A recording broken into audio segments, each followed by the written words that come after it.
అవుతారు? హలో, ఆయన ఎప్పుడు జాయిన్ అవుతారు సార్? 9:45 జాయిన్ అవుతారండి. సరే, ఓకే. అంటే ఆయన అంటే ఆఖరిలో ఆయన చేత కూడా 2 minutes మాట్లాడిద్దామా? హలో, ఆయన చేత ఏమైనా మాట్లాడిద్దాం, కుదురుతుందా?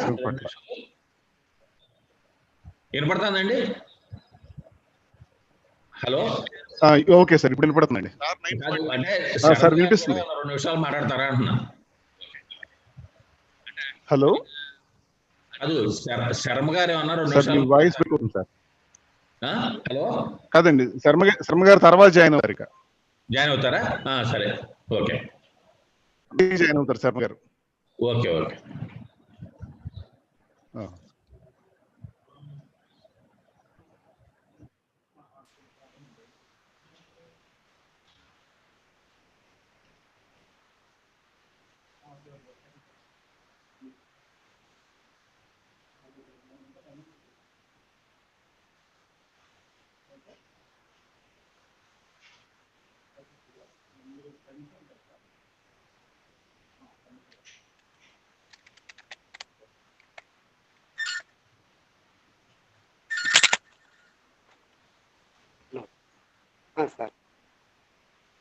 సార్ చెప్తున్నా సార్.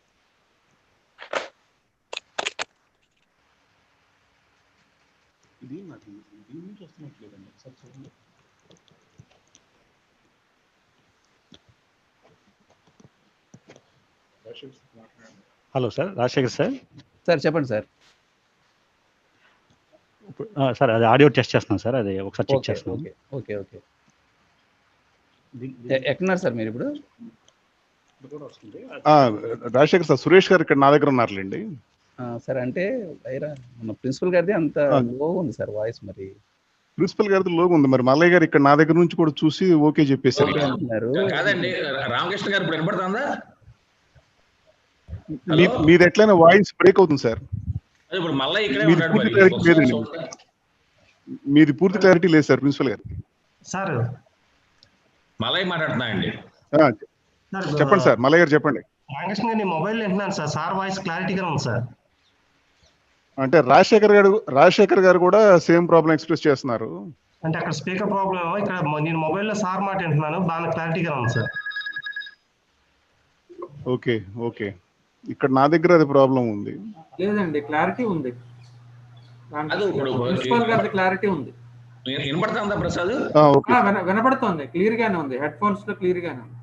Okay okay okay. మన సైడ్ ఓకే సార్, మన సైడ్ ఓకే ఓకే. వినిపిస్తుంది. Hello hello sir.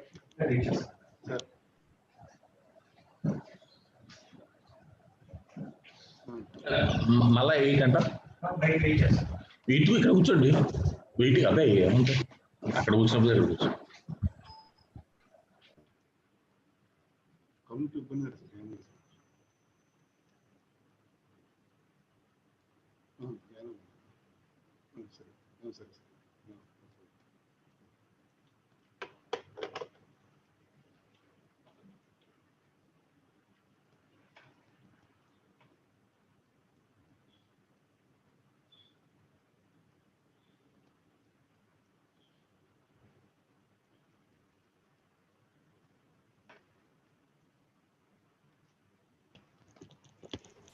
Rajasekhar sir. Hello Rajasekhar sir. Hello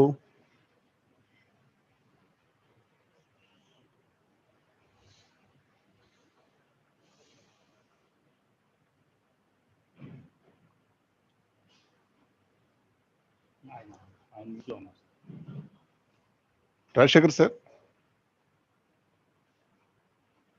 sir చెప్పండి సార్. మీకు వాట్సాప్ పెట్టానండి బ్యానరు. ఓకే సార్, అది షేర్ చేస్తా ఉండండి. సరే సార్. Okay, thank you. కూర్చోండి సార్, కాసేపు కూర్చోండి.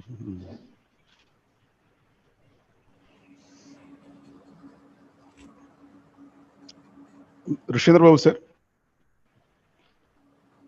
సార్ ఉన్నాను సార్. Good morning. ఇప్పుడు సెషన్ బ్యానర్స్ లో శర్మ గారి టాపిక్ యాడ్ చేసి ఒకసారి నాకు పంపించరా? Okay sir. ఓకే, అది సెపరేట్ గా పంపించండి. ఆ స్క్రీన్ ఒకటి సెపరేట్ గా పంపించండి, అన్ని కాకుండా ఓకే ఆ స్క్రీన్ ఒకటి సెపరేట్ గా పంపించండి. వాట్సాప్ పెట్టి.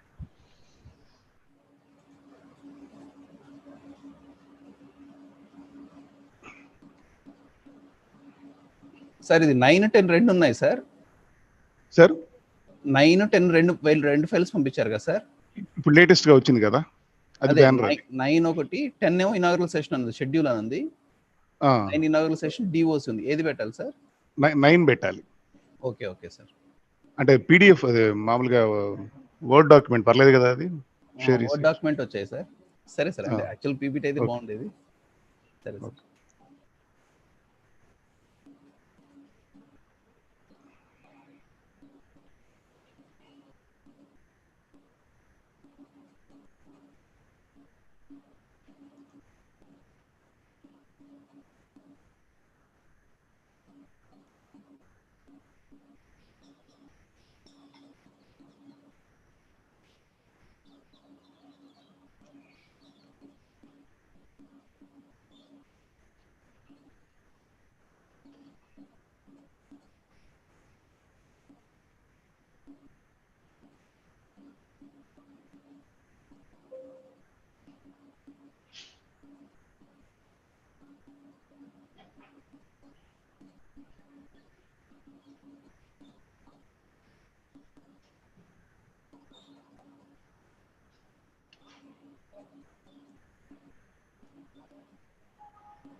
రామకృష్ణ సార్. సార్ సార్ వచ్చిందా సార్ బ్యానర్? వచ్చిందండి, వచ్చింది. ఇప్పుడు పిఎన్జీ ఫార్మాట్ లో కూడా చేశాను, పర్లేదు, బానే ఉంది. లేదు, అంటే ఇది వర్డ్ ని పీడిఎఫ్ చేశాను sir. Okay okay okay, PDF బానే చేసి ఉంది. ఫుల్ స్క్రీన్ పెట్టాను సార్. ఓకే, బానే ఉందండి.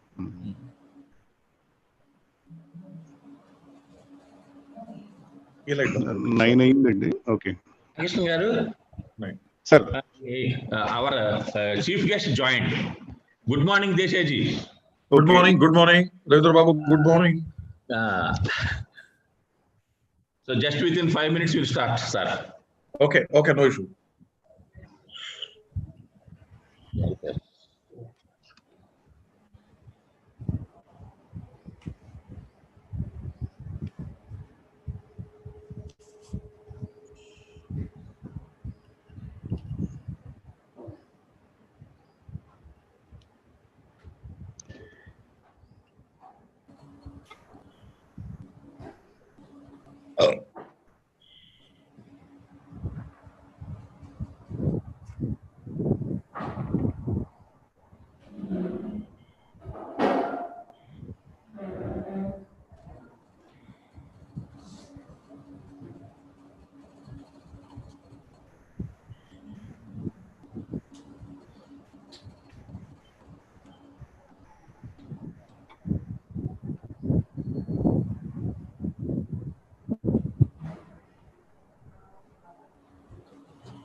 Good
morning, Professor Desai, sir.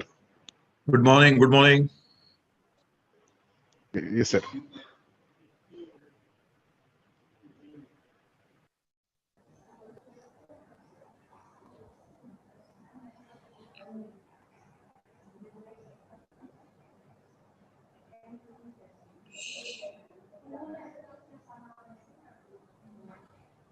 Ramakrishna గారు, హలో. రామకృష్ణ గారు, hello.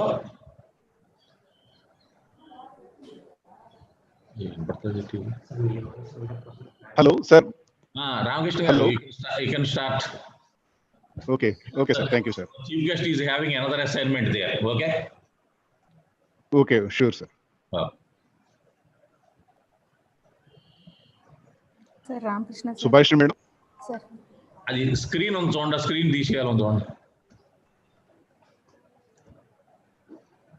Okay, sir. Okay. Please proceed. Subhash madam, you can start.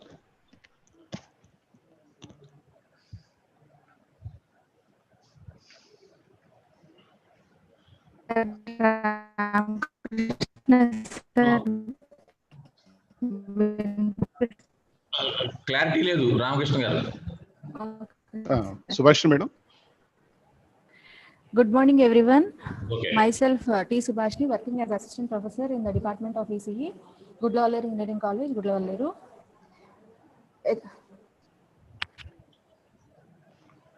Sir, a 1 week AICTE ISTE sponsored induction program organized during 16th to 21st November 2020. I welcome all the dignitaries, chief guests, participants, and my dear colleagues to this inaugural session. తేడా వచ్చి చూడండి.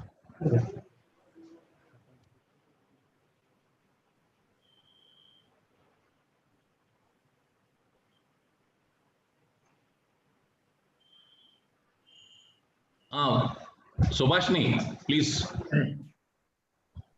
Hello Ramakrishna గారు, Sir. Please proceed. Okay, sir.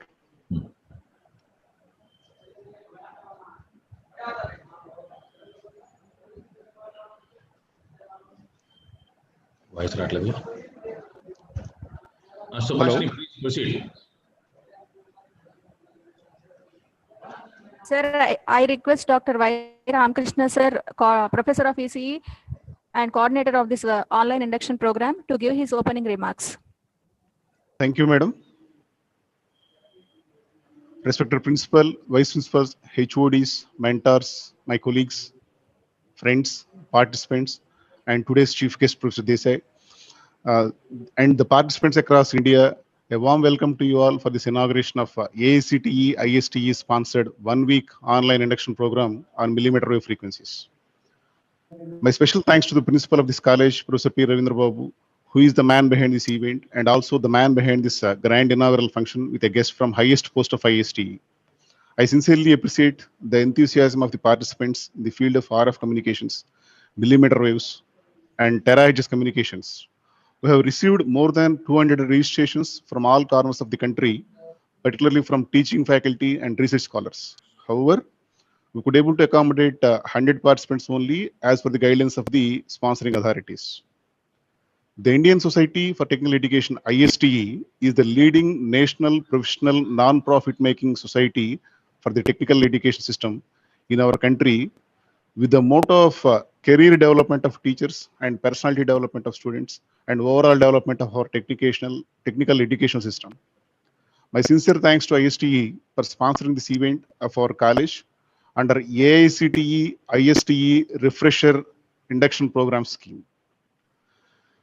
Coming to the theme of this induction program, millimeter waves open up more spectrum and reduces the congestion on the current radio spectrum. There are several advantages of millimeter waves, such as large bandwidth, higher resolution, low interference, small component size, increased security, and cost efficacy. Today, a few electronic components were able to operate in millimeter waves. Hence, the millimeter wave spectrum remained unused so far. However, this spectrum faces several challenges and acts as an obstacle for several players across industries. The major challenge has been the traveling media due to the poor penetration attributed to atmospheric and free space path loss.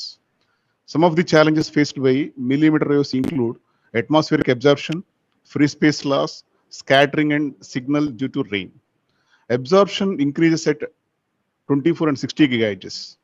Millimeter waves are blocked by physical objects such as trees, buildings, and it leads to signal loss and reduced range. Next, as part of this 1 week online program, we have invited several eminent personalities working in this field across India. To our pleasure, we have 3 faculties from IITs, 2 faculties from NITs, 1 faculty from IIIT Tiruchirappalli as resource persons in this induction program. As per the guidelines of ISTE, one session should be conducted for stress management and art of living. In this regard, we have identified a psychiatrist who is an expert in conducting personality development programs as resource person for one of the session. I once again convey my best wishes to all the participants and hope that you learn many things in the field of millimeter wave frequencies. I hope this online workshop will explore new research areas in your career. Thank you, one and all. Next, over to Subhashini Madam. Thank you, sir. Thank you for your opening remarks. Now I request Dr. VVKDV Prasad Garu, HOD of ECE, to give his valuable message. Thank you, madam. Professor Ramakrishna Garu, is it audible? Yes, sir. Yes, sir. Sir, is it audible? proceed. Okay. Thank you. Okay. So, dignitaries, respected principal, Dr. P. Ravindra Babu Garu, today's chief guest, President ISTE, Professor Pratap K. Desai Garu, Vice Principal Academics, Dr. GVS NRV Prasad Garu, Vice Principal Administration, Dr. B. Karan Kumar Garu, Mentor Academics Strengthening Advancement, Professor of ECE, Dr. M. Kamaraj Garu, Coordinator of this program, Professor of ECE, Dr. Y. Ramakrishna Garu, participants of this program, good morning all of you. At the outset, I extend my warm welcome to all of you to this 1 week AICTE ISTE sponsored program on millimeter wave frequencies. First of all, we are very much thankful to President ISTE, Pratap K. Desai ji, for accepting our request to inaugurate this session in spite of busy schedule. Thank you very much, sir. We know FTPs are very much useful and helpful to bridge the curriculum gaps. They will serve as a platform to enhance and share knowledge and experience. The objective of this program is to make the participants acquire the knowledge of millimeter wave technology and its challenges to be taken up with innovative research methodologies, and also to enhance their knowledge and research activities in near future using the experience of eminent persons from industries and premier academic institutes. Our college has the regular practice of organizing FDPs and workshops of this type. We are very much thankful to our principal, vice principal academics and administration and college management who always encourages us to conduct programs of this type. For this FDP, we have eminent personalities on as a resource persons for this FDP. I request all the participants to put 100% attention towards this FDP and get maximum benefit out of this. My best wishes to one and all. Thank you very much. Over to Subhashini Garu. Thank you, sir. Thank you for your valuable instructions. Definitely we'll follow, sir. Now I request Dr. M. Kamaraj Garu, Professor of ECE and Mentor of the department, to give his valuable message. Thank you, madam. Respected dignitaries online, our dynamic principal, Dr. P. Ravindra Babu Garu, and Vice Principal Academics, Dr. GVS NRV Prasad Garu, and Vice Principal Administration, Dr. B. Karan Kumar Garu, Head of the Department, Dr. VVKD Prasad Garu, and the Coordinator of this program, Dr. Y. Ramakrishna Garu, and special invitee today, IST, Indian Society for Technical Education President, Dr. Pradeep K. Desai Garu, and my dear participants, good morning to everyone. So it is a very good topic today, millimeter wave frequencies. So normally the electromagnetic waves 30 to 300 gigahertz, but the microwave band is used 3 to 30 gigahertz. So now the millimeter wave in the range of 24 gigahertz to 100 gigahertz. So now it is a challenge for the designers, mostly which is used in 5G networks, 5th generation networks. There is two technologies are existing for 5G networks. One is called MM-wave technology, and the one is called massive MIMO technology. So it is a wide range, the applications, military applications they may be used, and airport security scanners and short range wireless networks. But the problem is about 10 gigahertz, the adverse health effects may be such as cataracts and skin burns. So now the researchers are concentrating how to reduce these other effects on human being. But once it is the millimeter wave technologies came into the existence, then 5G may be existing. When the 5G is existing, then maybe around 10.8 kilometer distance may be covered as our Wi-Fi network. So by the end of, as per the survey, by the end of 2025, the 65% of world population covers 5G network. So the most of the 5G, which is already started in South Korea and China, but the 5G components are developing by Qualcomm.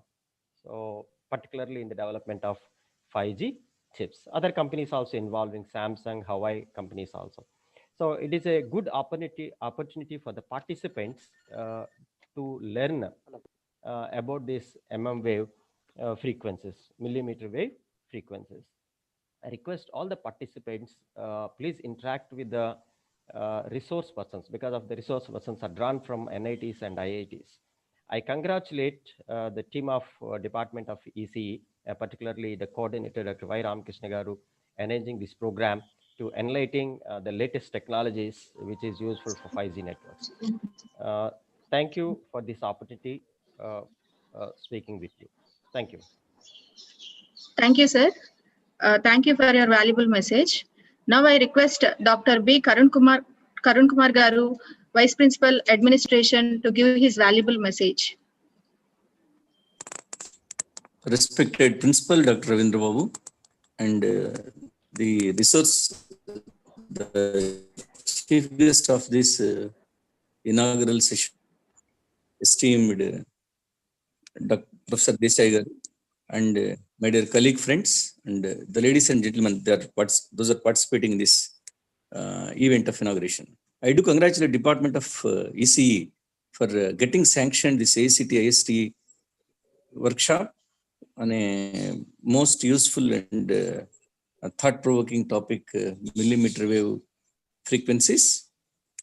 Certainly the voluntary productive efforts of all the participants will pave ways for their enrichment in knowledge and their contributions in the area of research and development. Once again, I do congratulate the convener, Dr. M. Kamaraju, and coordinator, Dr. Y. Ramakrishna, for organizing this particular workshop. Thank you, one and all.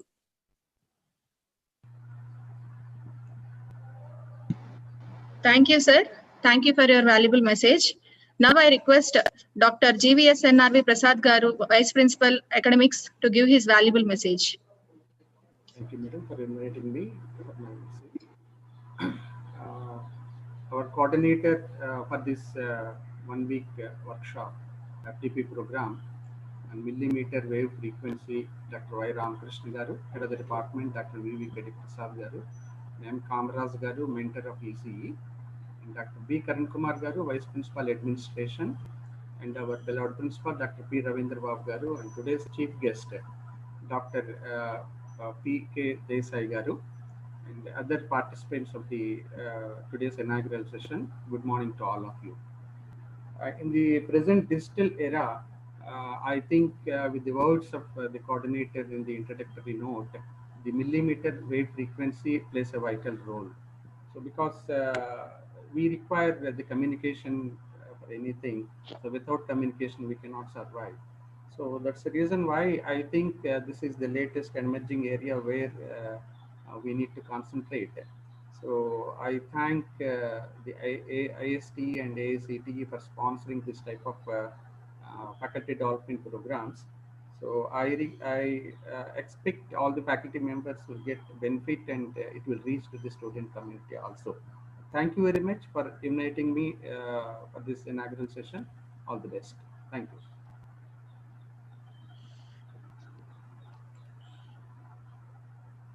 Subhashan Garu. Sir. Yeah, okay. Thank you, sir. Thank you for your valuable message. Now I request our principal, Dr. P. Ravindra Babu Garu, to give his message.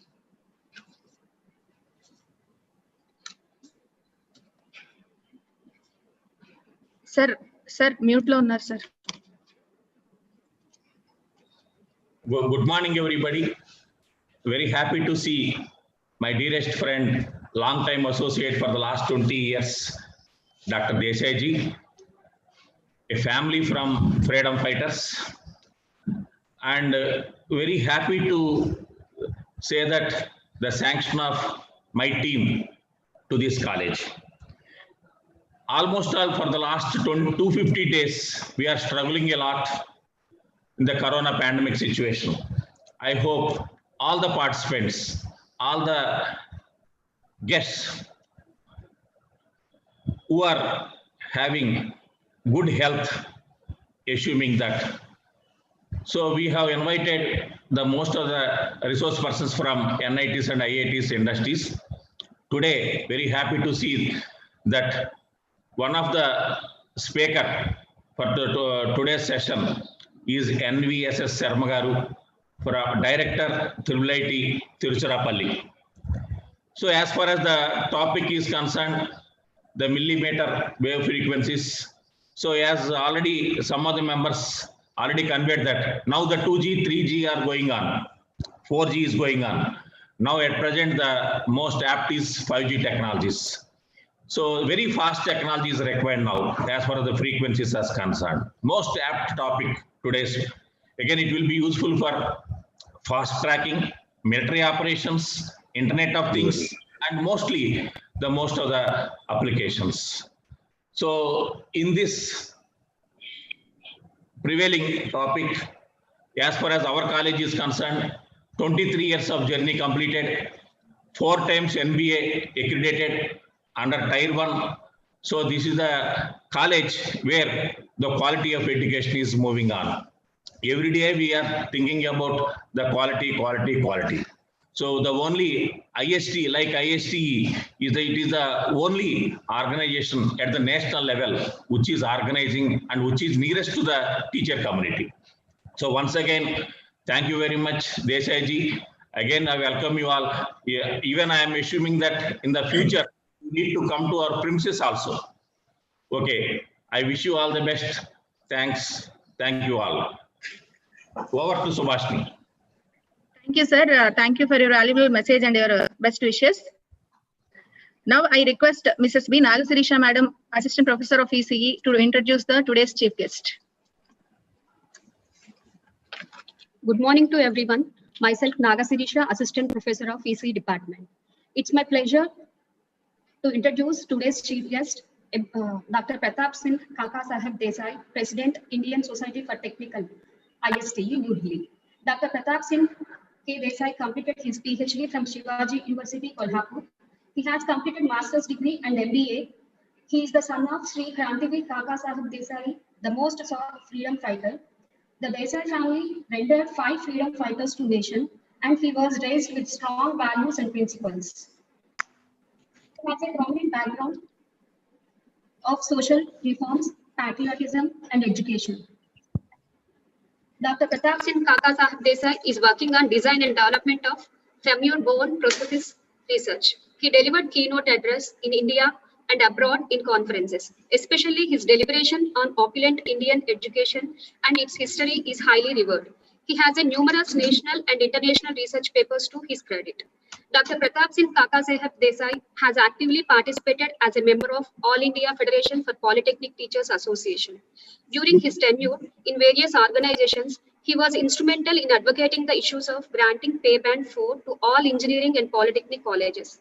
Currently, he is working on salaries to be paid by the state government to self-financed engineering institutes.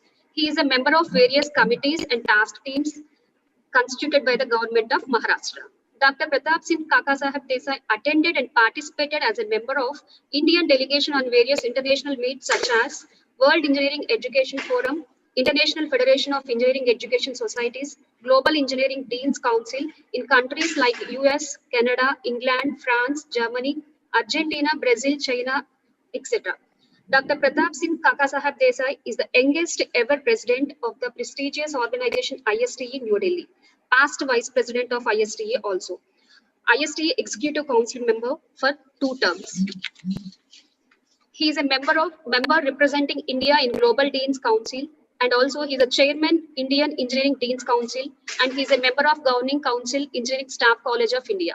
He is a council member of All India Council for Technical Education, and also he is the member of Advisory Committee for the overall curriculum development of IIT New Delhi.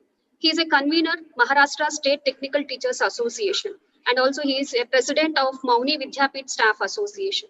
He is also invited by the Africa Asia Scholars Global Network, England, Sanitary to United Nations Global Compact, and member of European Alliance for Innovation. So to deliver keynote address at joint program of Kent University, University of Greenwich, University of Creative Arts and Christ Church, hosted by the AASGON in December 2016. He is invited to deliver special address at University of AMBO, Ethiopia. He visited almost 35 prominent universities in the world to study a technical education scenario in the world. He addressed a conference on diversity in technical education at Chicago, US. He visited more than 30 countries to study the technical education scenario around the globe. So the strategic partner in the conduct of FIMA Fest, an international fest on film, music, and art to be conducted at IIT Delhi. He initiated ISTE AICTE Faculty Development Program, and he received a grant of 4.5 crores in this year. So with this, we are very blessed to have such a personality here. With this, I request Dr. Pratap Singh to give his valuable message regarding this session. Thank you, sir. Good morning, one and all present here. My dear friend and my colleague in the National Executive Council of IST and principal of Gudalur College of Engineering, Dr. Ravindra Babu Garu, Vice Principal, Dr. Karuna Kumar, Vice Principal, Dr. Prasad, Dr. Madhu Kamraju, and other head of departments, my colleagues in the faculty, and most importantly, the anchor of the program, Madam Subhashini. My dear friends, actually, let me beg your pardon in the beginning itself, as I have another program. So I will be just briefing the things in short, but still, okay, I will try to make justice to the topic. Actually, conducting FDPs on the topic like this is apt and appropriate at this point of time. Because, my dear friends, things are changing at a very faster rate. Never before we have witnessed such change. The innovations that have not taken place in last 500 years have taken place in last 50 years. The innovations that have not taken place in last 50 years have taken place in last 5 years. And innovations that have not taken place in last 5 years are taking place in these 5 months. So this pace of a change of a technology is phenomenal. Yes, it's unimaginable. It's said that at a blink of an eye, the technology is changing. And on an average, the core technologies are changing every 6 months. When we think of providing a manpower, training a student for an industrial scenario, present industrial scenario, when you train the student for some technology, which is right now, it's a buzzword, but after 4 years, we do not know what will happen to that technology, whether it will be there in the market, whether it will be there in the industry or not. Many new things are coming. And all these technologies, my dear friends, they are not evolutionary technologies. They are not a modification in the existing technology. All these technologies, majority of these technologies are disruptive technologies. They are revolutionary technologies. They are replacing the existing technologies. Though they are good, but this disruption has created turbulence into the entire education system. Few days back, I read I was listening to the speech of a CMD of a Daimler-Benz, You all know that Daimler-Benz is a reputed car manufacturing company in the world. So CMD of a Daimler-Benz said that I do not have competition from car manufacturing companies. See, leading car manufacturing company, CMD says that I do not have a competition from any other car manufacturing company, but I have a competition from Apple. I have a competition from Google. I have a competition from Tesla. So these companies are going to build the computers on the wheels. And they are, yes, because it is said that American Society of Automotive Engineers has predicted that by 2035, 65% of the vehicles will be autonomous, and they will be solar. Few days back, I was there in Australia. After completing my work, I went to Melbourne to meet my friend, and I was having 2 days there. So I said, okay, as 2 days I have, what can we do? He said, okay, we'll go for a Great Ocean Road. Actually, Great Ocean Road is almost 350 kilometers from this thing, Melbourne. So I said, how it is possible? One day going, one day coming, and what time you are going to spend there? He said, don't worry, tomorrow morning we are going to start. Next day morning at 6:30 we started. After 10 minutes, he turned his seat and started talking with me. So I was surprised. Because he was not controlling his vehicle, he was talking with me. The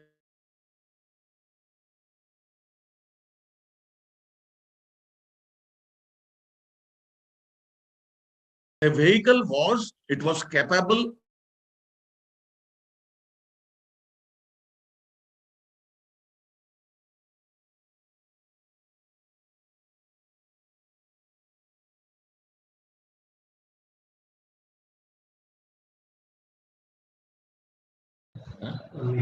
Deshaji, it is not audible. Hello? Deshaji. Hello? Hello? Better problem.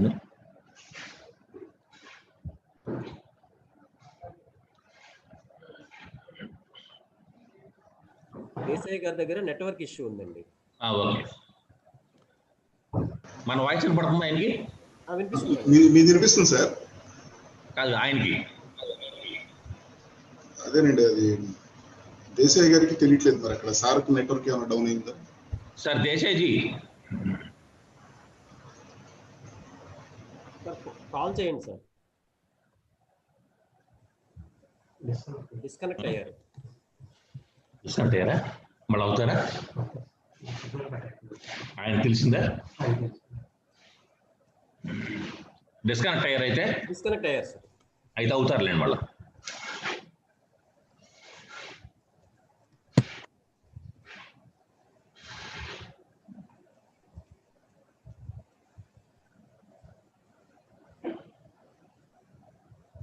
China Kamaraj గారు ఒకసారి call చేయండి sir.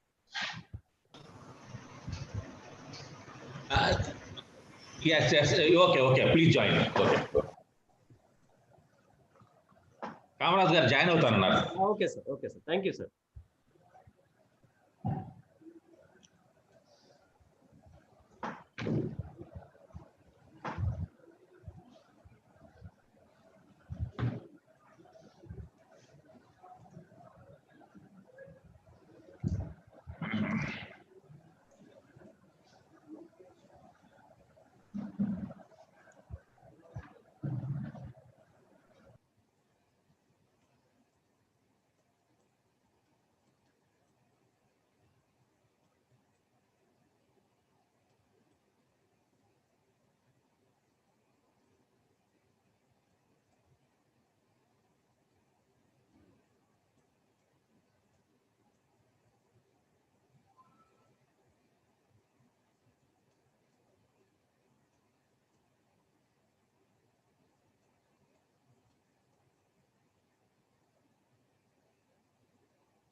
Hello.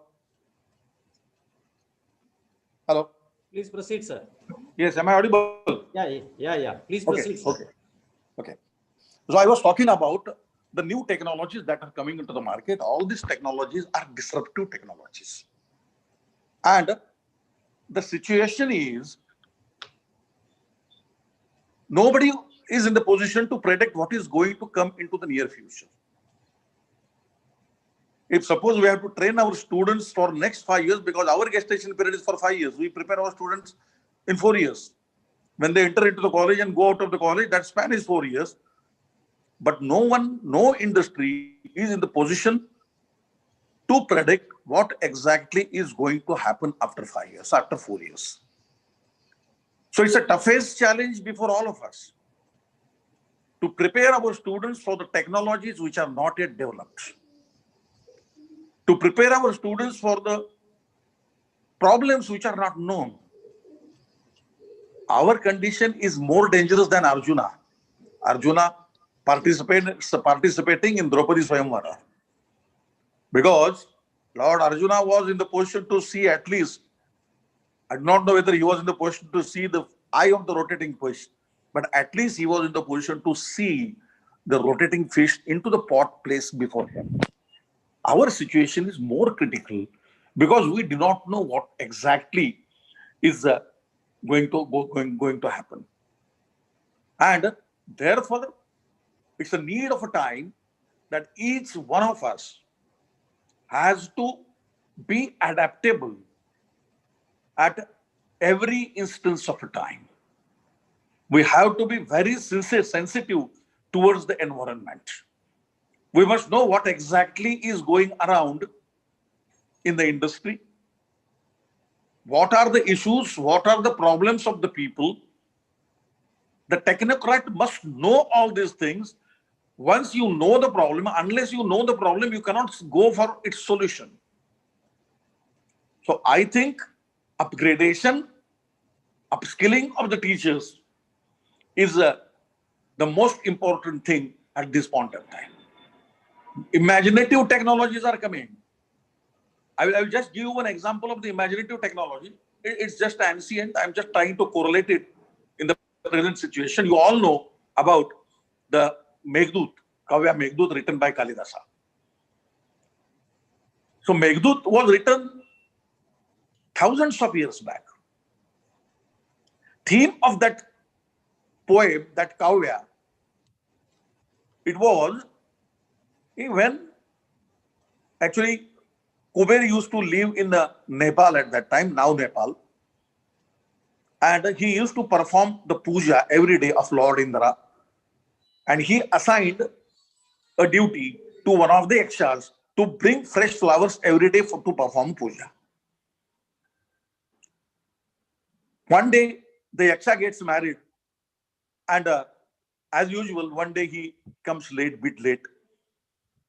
And Kuber becomes very angry on yaksha. He says, why you are late? Why you have interrupted my puja? You are not come in time. Yaksha tells the truth that, sir, I am married. And because of this, I came a bit late. Then Kuber, he punishes him to stay away from his wife for 1 year. And he asks him to stay into the Vindhyachal, Vindhya Parvata. So Vindhyachal is very far from Nepal. So he misses his wife all the way. And he thinks of sending a message to his wife through the clouds, and Meghdut is that. Meg is a cloud. Dut is a messenger. So he thought of sending a messages through cloud at that time, thousands of years back. I don't dare to say that cloud technology was there. Absolutely not. But that imaginative power was there. We need to prepare our engineers who have the imagination of a poet and creativity of an engineer. Then and only then, I think we can face the situation, coming situation or the current this thing. My dear friends, industry is changing the way it is organized, the way it is doing the business. We don't need to have huge capital to invest to start and run the business. You don't need to have earned reputation. You don't need to create huge infrastructure. What you need now is knowledge. What you need to have is some out-of-box thinking. You need to have the creativity. You need to have an imagination. If you go into the list of top 10 industries in the world now, majority of them are first generation industries. Previously, it was not the case. You can take example of the Ford and all, but the Daimler-Benz and all. They spent their generations to create their position into the market. But today, it's not the case. All these industries are one generation industries just because of the knowledge component. Fortunately, we Indians are very strong onto the knowledge component. And that has been proved by our ancestors. I will just give one simple example. You all might have heard about Sushrut Sen Gupta. Sushrut Sen Gupta, he has written a book, rather Grantha, named as Sushrut Sanhita. It's still available. Sushruta Sen Gupta was the first doctor of the world. 500 years before Christ, his regime was there. He just compiled the knowledge, compiled the information in 2 books. In first khanda, first part, he classified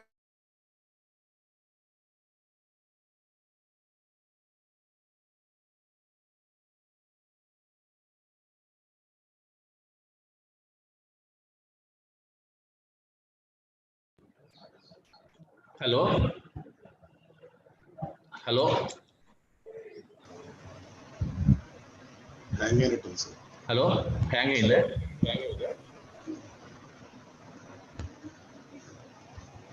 Hello? Desai ji.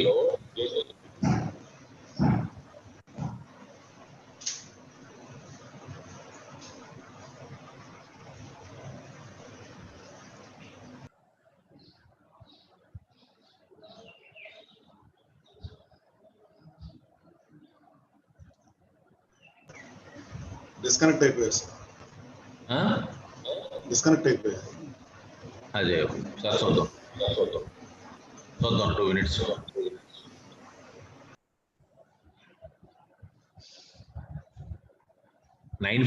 కి ఆయనకి Annamalai programme ఉంది, దానికి నేను కూడా చేరాలి. Okay, wait చేద్దాం. IST program, another IST programme.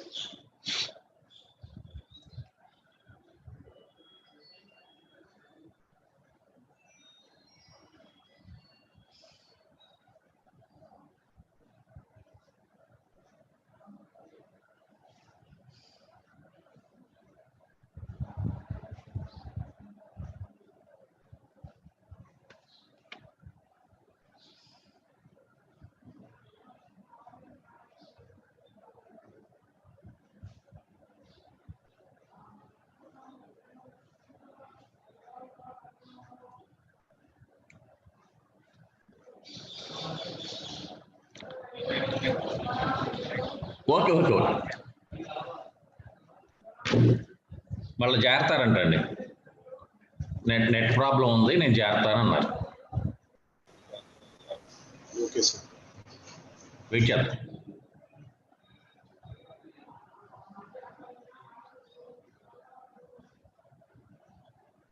ఇది కామరాజ్ గారు రికార్డ్ అవుతుందా? అవుతుందండి, రికార్డ్ అవుతుంది sir. Okay okay.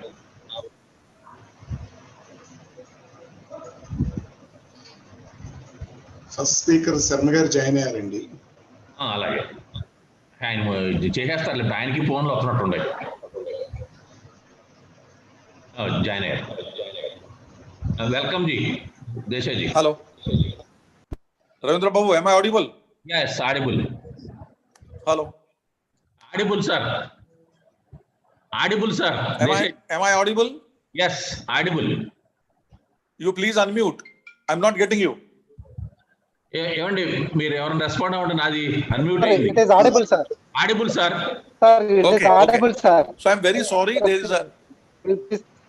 I'm very sorry. There is a problem here in Delhi about the connectivity.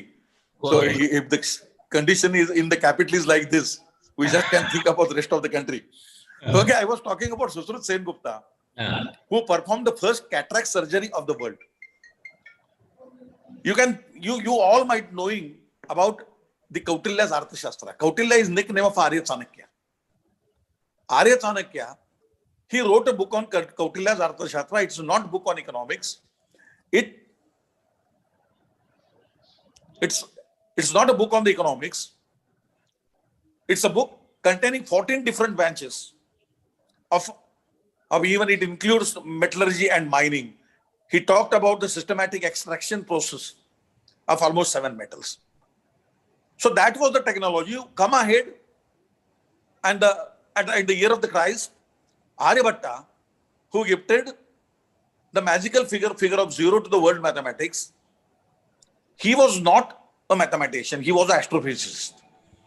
For the first time in the history of the world, he postulated the diameter of Earth to be 12,600 and odd kilometers at that point without any use of any equipment.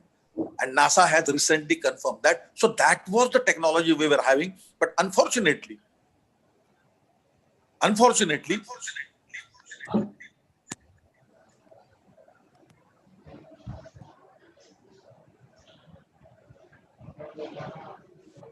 though we are strong into the knowledge component, we are not doing good.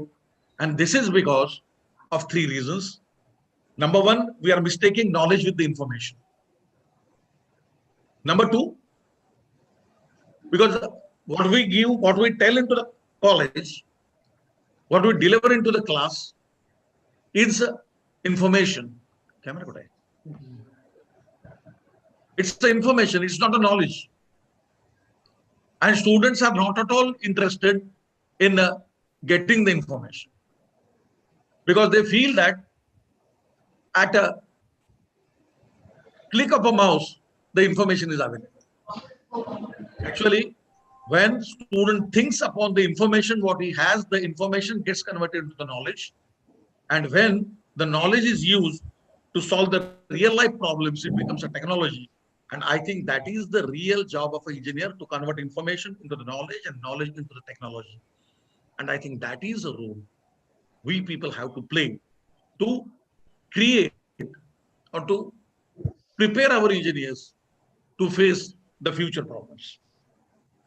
So, my dear friends, without taking much of your time, I just would like to tell you that it's very difficult to attract the attention of the students to the serious learning now. Because until you have something new, something unique, students are not at all interested in learning, serious learning.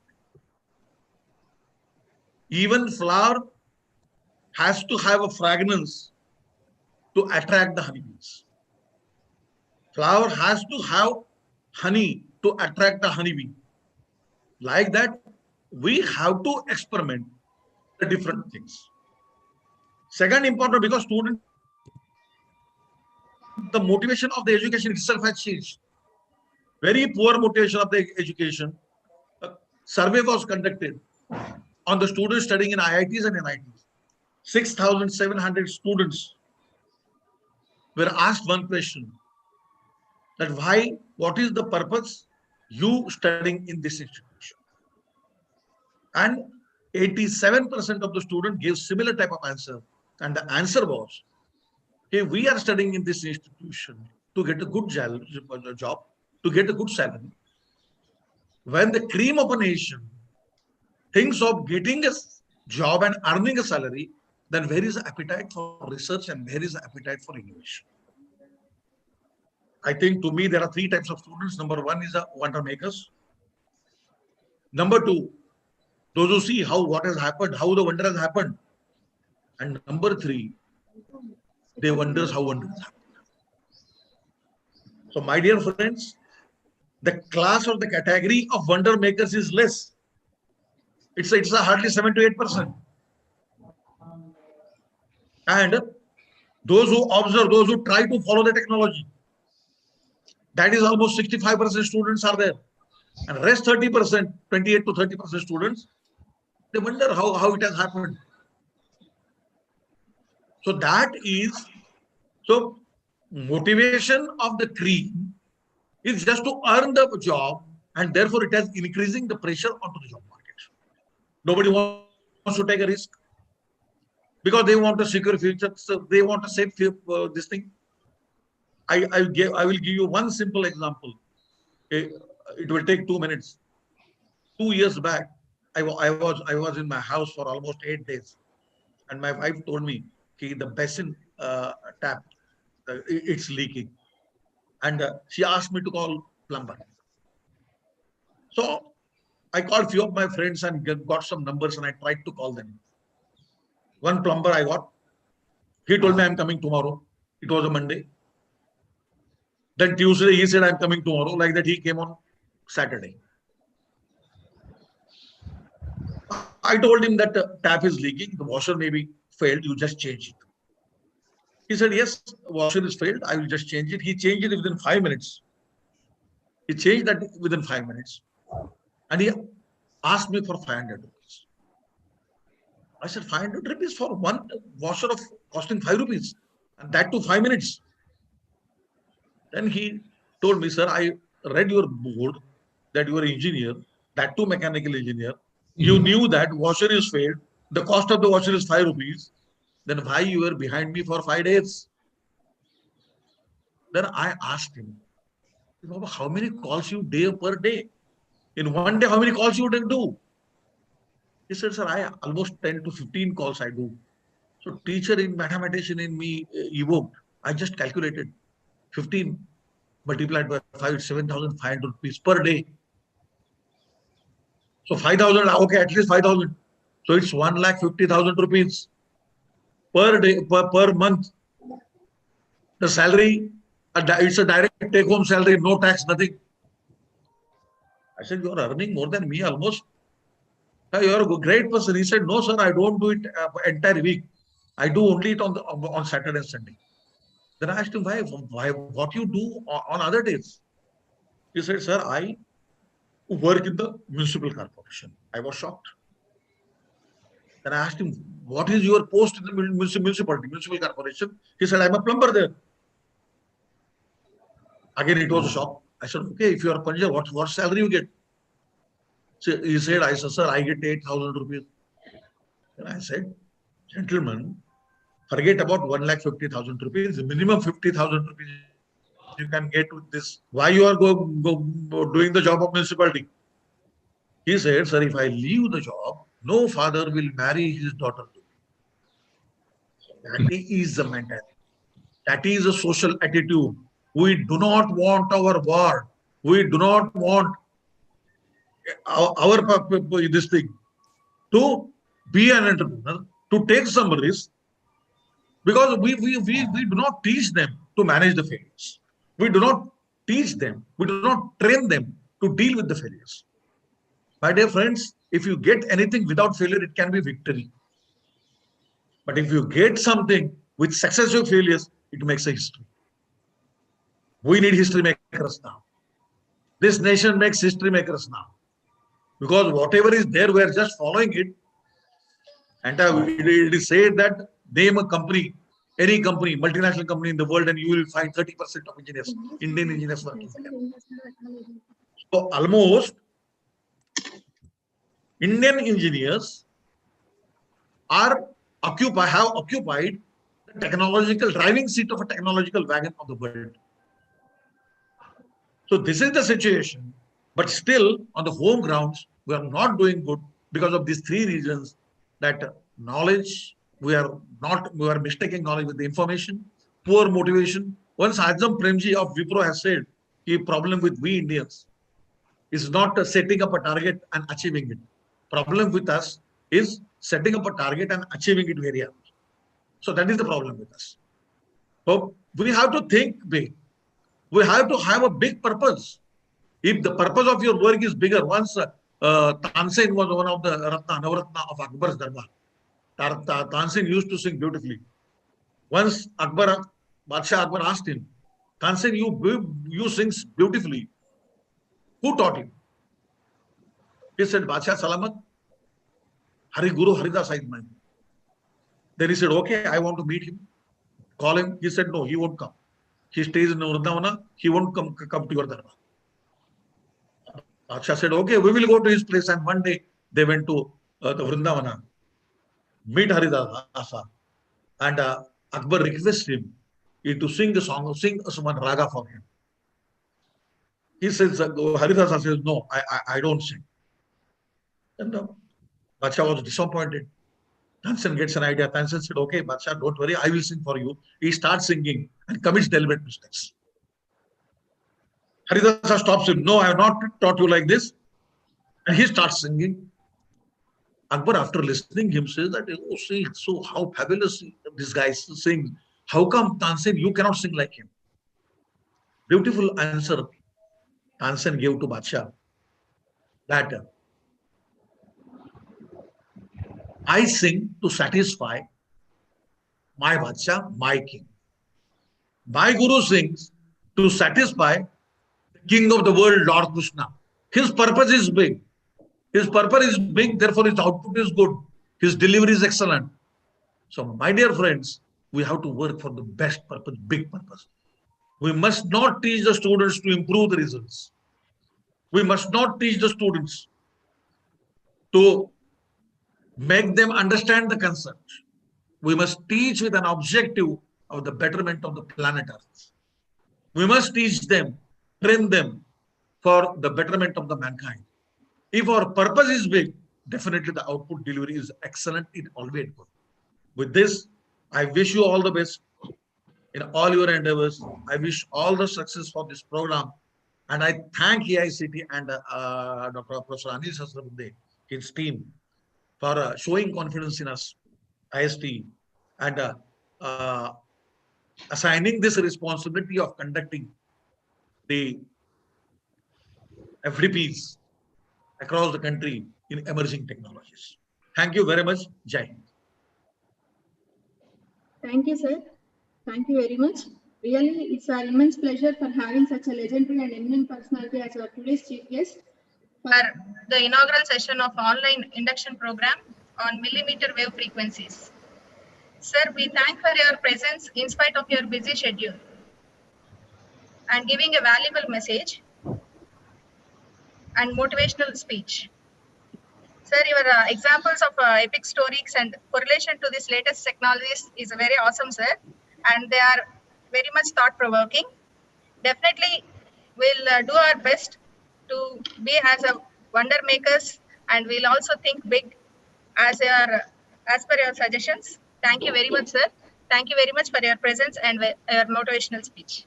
Thank you, sir. Now I request Mr. K. Rushendra Babu, sir, Assistant Professor of ECE, to convey the vote of thanks. A very good morning to one and all. On behalf of Department of ECE, Gudlavalle Engineering College,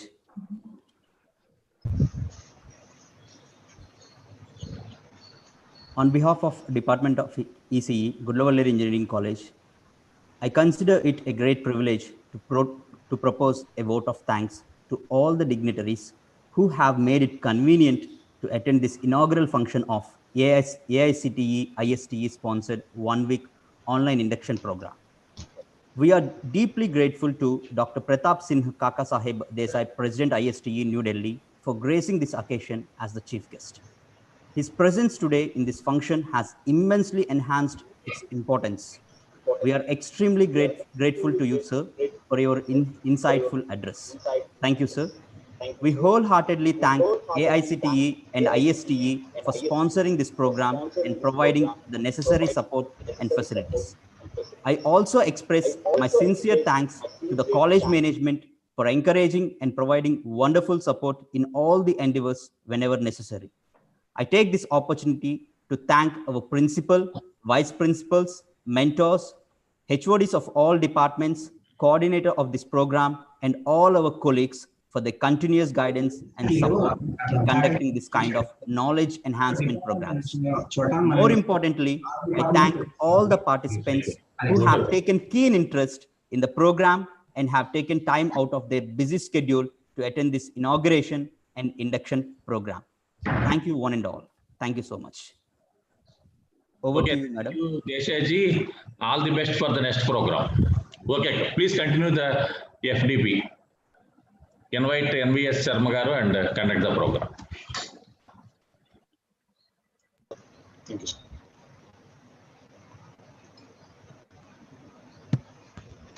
Hello, Professor Sharma garu. Good morning, sir.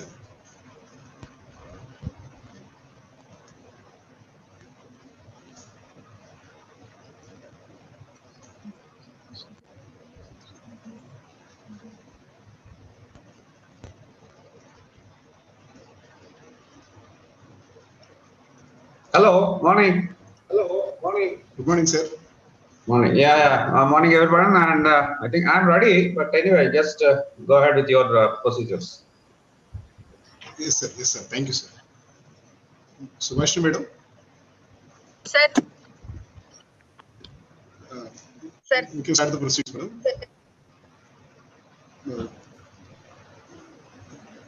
We can start the session one. Please read out the biodata of Professor Sharma.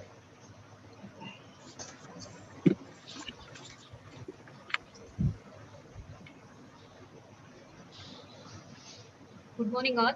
Dr. N.V.S.N. Sharma obtained his master's and doctoral degree from Indian Institute of Technology, Kharagpur in the year 1985 and 1992 respectively. He worked at Tata Institute of Fundamental Research, Mumbai for a brief period of from February 1986 to July 1987. He has been with the Department of ECE at Regional Engineering College, NIT Warangal, India at various positions since 1990. He was head of the department during September 2006 to February 2009 and again from the February 2013 to February 2015. He was the dean of the institute during the 2016 and 2017. His areas of interest include sensor networks, numerical electromagnetics and antenna arrays. He has been the recipient of Best Researcher Award of NIT Warangal for the year 2016. 6 students were awarded with the doctoral degree under his guidance. About 90 papers are at his credit in international and national journals and conferences. He visited USA, UK, Malaysia, and Mauritius to present his papers and on some assignments. He has been associated with many prestigious missile projects. He has been a part of many training programs for working professionals in ECIL and DRDO. He has been reviewer for several reputed journals and conferences. He has a membership in several professional bodies such as Life Member of Society of EMC Engineers, Member of IEEE, Fellow of Institution of Engineers. He is the Chief Investigator for E&ICT Academy set up at NIT Warangal by Ministry of Electronics and Information Technology. The NIT Warangal Academy successfully conducted more than 250 FDPs and trained about 1,200 faculty members in a short span of 3.5 years from July 2015 under his guidance. He is a member of Academic Council of NIT Andhra Pradesh and several private universities. He is a member of BOS of many autonomous colleges and universities. He is also a member of selection of committees of defense scientists. Presently, Dr. Sharma Garu has been appointed as a founder director of IIIT Tiruchirappalli. With this, I would like to hand over the session to today's speaker. Thank you. Thank you, Dr. Subhashini. And at the outset, let me thank the team at Goodloller Engineering College. Okay, for identifying a very apt topic. I think nobody has conducted in the recent times on this topic, at least to my knowledge. And it's need of the hour in one sense. So, can I start the presentation now? Have you closed, madam? Your brother, I think sharing. Yes, sir. You can start. I'm given the chance as well as the freedom to choose the topic as an overview of millimeter wave applications. So far, people are talking about microwave, where most of the applications presently are going on in the satellite communications and even in mobile communications, Wi-Fi and all these sort of things. And slowly the spectrum is getting jammed or congested, and people are now looking at frequency signals beyond 30 gigahertz. So beyond 30 gigahertz is what we call as millimeter wave frequencies, and upper limit, if you are asking me, some people put it as 100 gigahertz, some people put it as 300 gigahertz, and it's not that limit is important. The concepts and the ways we try to handle the systems is going to change completely beyond 30 gigahertz. As we have seen, beyond 500 megahertz itself, the equations and the procedures, theory and all those things change from low frequency concepts of voltage and current to electric and magnetic fields to the microwave region. Similarly, as you proceed to millimeter wave region, yes, things are going to change much more deep into it. What are those changes? Where we need to be careful? What are the things? Very, very surprising results are also expected. Like so far, we have been thinking that to send the electrical energy from one point to another point, you need to have some metallic conductors like copper, aluminum, brass, etc. as wires at the low frequencies, or as coaxial cables at slightly higher frequencies, or as metallic waveguides. Okay, everything is metallic, metallic, metallic we have been talking of, or simply we say copper medium. Now, as we go to 30 gigahertz above signals, we will be talking about the dielectrics mostly. Okay, the dielectrics will be the propagating media. Okay, where you will have a lot of changes in your analysis aspects, right from the way you present the Maxwell's equations to your students also. So from that point onwards, everything is going to be dielectric, dielectric, dielectric. Why metals cannot be used? What is the reason? Can you guess why metals cannot be used? Like copper waveguides or aluminum waveguides or brass and all these sort of things, or even silver and gold. For some regions just about 30 gigahertz, people use even gold waveguides. But as you know, the price is very, very high, and still the problems persist. So slowly they are getting dispensed with these metallic waveguides or transmission systems. And why we are going for higher and higher frequencies? As we all are communication engineers, we know as you go to higher and higher frequencies, based on the carrier frequency, you get 10% of it as the bandwidth. For any carrier, you get generally a thumb rule is 10% of it will be the bandwidth of operation. So as we are going to more and more type of transmissions of signals, we need more and more bandwidth. And the same signals transmissions we want at higher speeds. Data rates are increasing, so more and more bandwidth is always the buzzword or the mantra for all the communication engineers. So more bandwidth can be provided as you change your carrier frequency to higher and higher levels. So that was the reason to start for the millimeter wave frequency signals. But why metallic things cannot be used? Can anybody guess what could be the reason? It is a tolerance. That's the manufacturing problems, whatever we have, that will restrict the use of these metallic waveguides. As we all know, when you want to send an RF signal through a waveguide, the dimension of the waveguide must be approximately lambda by 2, half the wavelength of the signal what we are sending. That's a simple thumb rule. So at microwave frequencies, as we know, the wavelengths are in centimeters. So the size of the waveguide is about 0.9 inch by 0.4 inch is what you might have done it in your labs and other places. So 0.9 inch width, length, and 0.4 inch width is coming up to 2.286 by 1.014 centimeters type of sizes. So when 2.286 centimeters length of the waveguide, when you are making it, a small error can occur always, less than 10% tolerance or 2% tolerance like this when the manufacturing is likely to happen. So you will have a small 1 mm or 2 mm type of mistake happening due to the measuring issues. Okay, but when you go to millimeter wave frequencies, what's going to happen to that? When you go to millimeter wave frequencies, the size of the waveguide itself is millimeters, because lambda is in millimeters, lambda by 2 is half the millimeter, like that. So very, very small size of antenna. So waveguides, when you are making it, Even a small tolerance problem in manufacturing is going to cause good amount of phase changes, because or a millimeter, the phase of the signal is going to change by 360 degrees, because one wavelength means a phase difference of 360 degrees for the wave.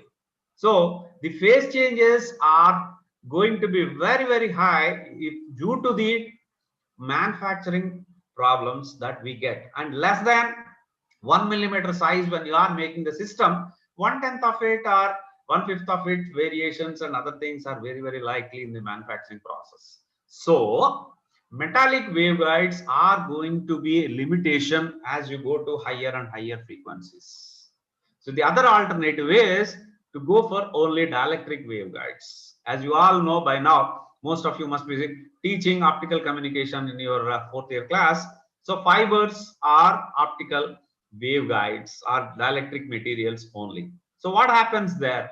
It is through the waveguide or through the material the signals travel. So here also through the dielectric material, as the waves try to travel at very high frequencies, the tolerance limits what you get is very much acceptable to the manufacturers. So it's a mechanical problem that leads to switch over from metallic waveguides to dielectric waveguides.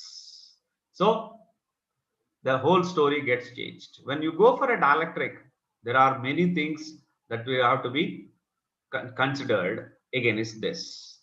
What are they and how are they? What is what? This is what we are trying to understand about the manufacturing problems and development and theory, design and all these things. But before that, let us try to understand the requirements to go for these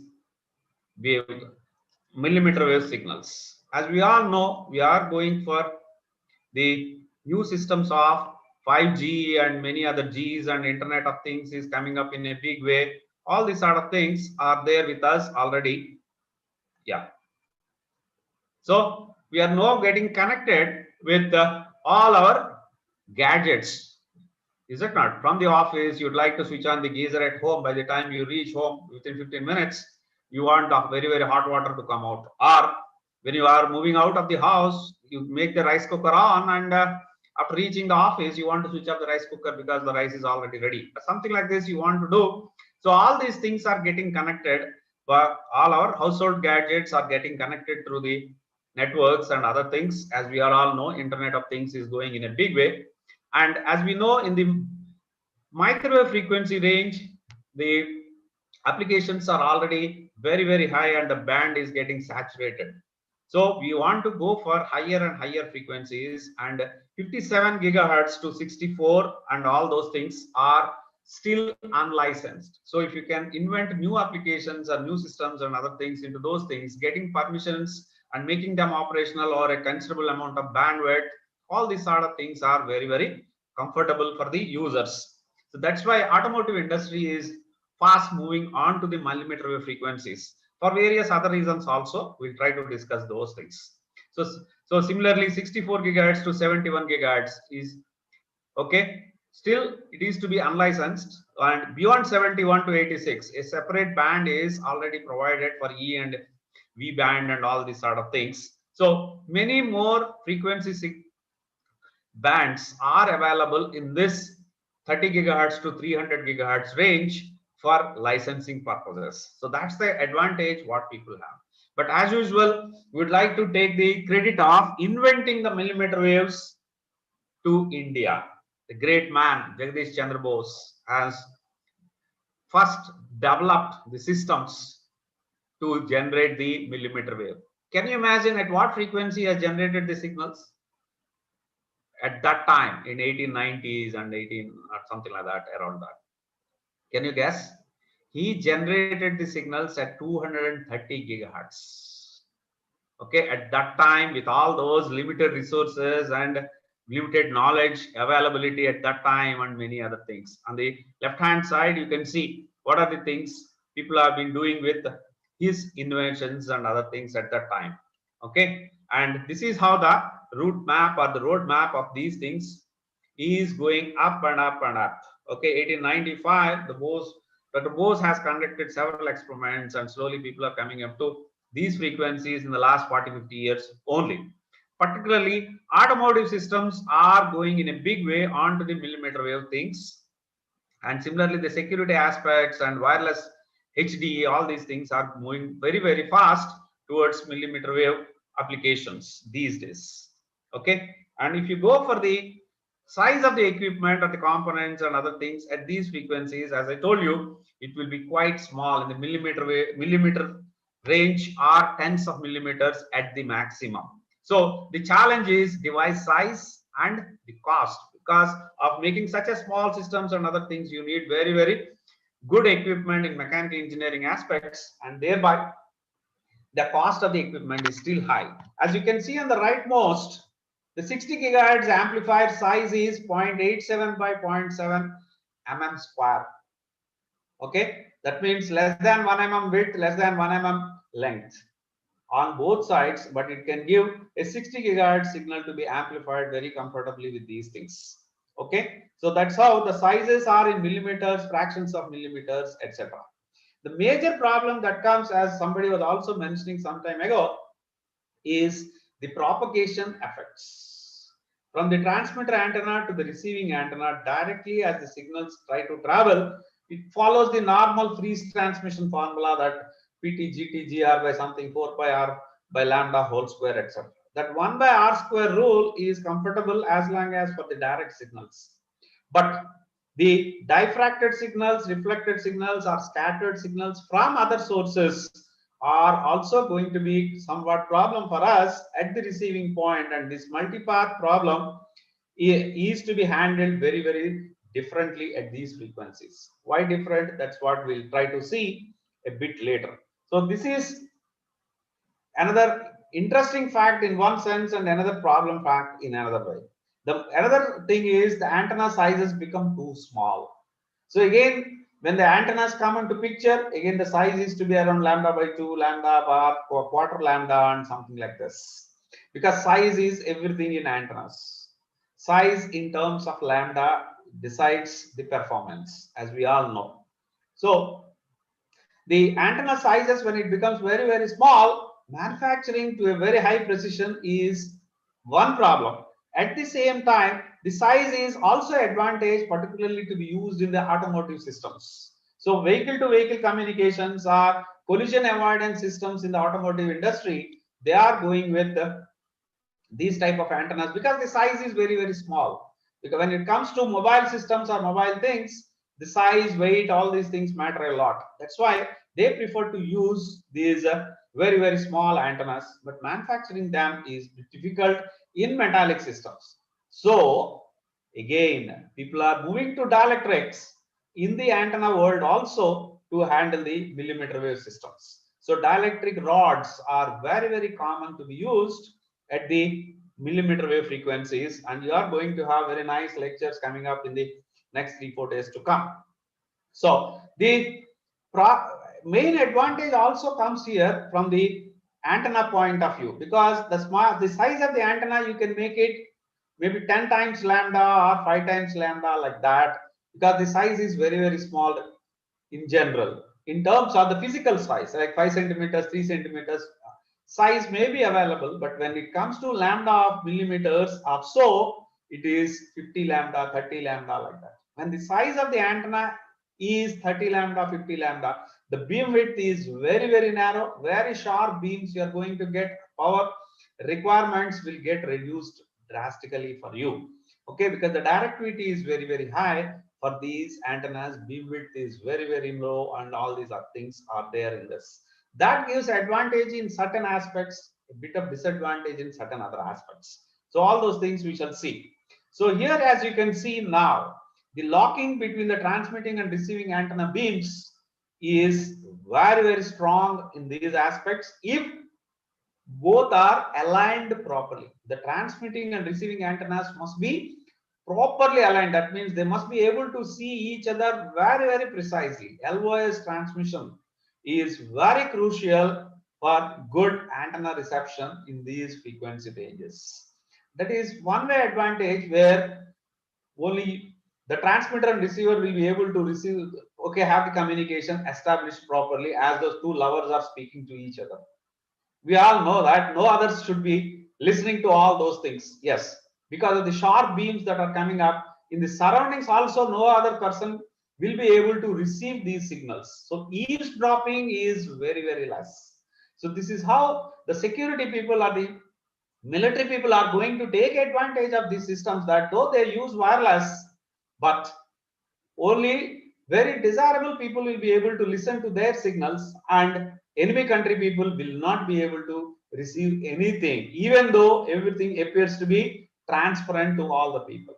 That's the advantage, like what they call it as, these millimeter wave frequency signals provide a bit of security bubble, which we are going to see a bit later. Okay, so these are the antenna arrays what you can have on your mobile systems. Now, so far, what we have is simply an antenna for all the applications, whatever you are thinking on your mobile, like you are using it for your voice signals at 900 megahertz or 1800 megahertz, or your GPS signals like Google Maps, etc. You are trying to make use of it to reach your friend's home through your mobile, or guide your Swiggy man or some other to your home to deliver the packets. So all these sort of things, when you are doing it, you are doing it 1.2 gigahertz to 1.4 gigahertz. So 900 megahertz, 1.2 gigahertz. To connect to your Wi-Fi, we are using either 2.5 or 5 gigahertz signals, or if you are using a 4G mobile like LTE and all these sort of things, say 3.3 gigahertz signals you are getting. So 900 megahertz, 1.2, 2.5, 3.3, 5 gigahertz, like this, you have multi-band operations coming up with your mobile with a single antenna, which is becoming tough, and multi-path problem, is very, very severe, particularly when you are in urban areas having so many concrete buildings surrounding you. So as we all are discussing about the 5G and other things, everybody is talking about going for a massive MIMO. Multiple input, multiple output system, so that you can discriminate your actual desirable signal from undesirable signals very comfortably with all the available techniques of signal processing. But keeping several antennas on a mobile is the most difficult part, particularly when you are using these 900 megahertz, 1 gigahertz, 2.5 gigahertz, etc. So people are thinking of moving to millimeter wave frequencies like 38 gigahertz, etc. in your 5G, where the antenna size is of the order of mm, and within a small size of say 2 centimeters by 2 centimeters or so within the mobile, you can have an array of antennas.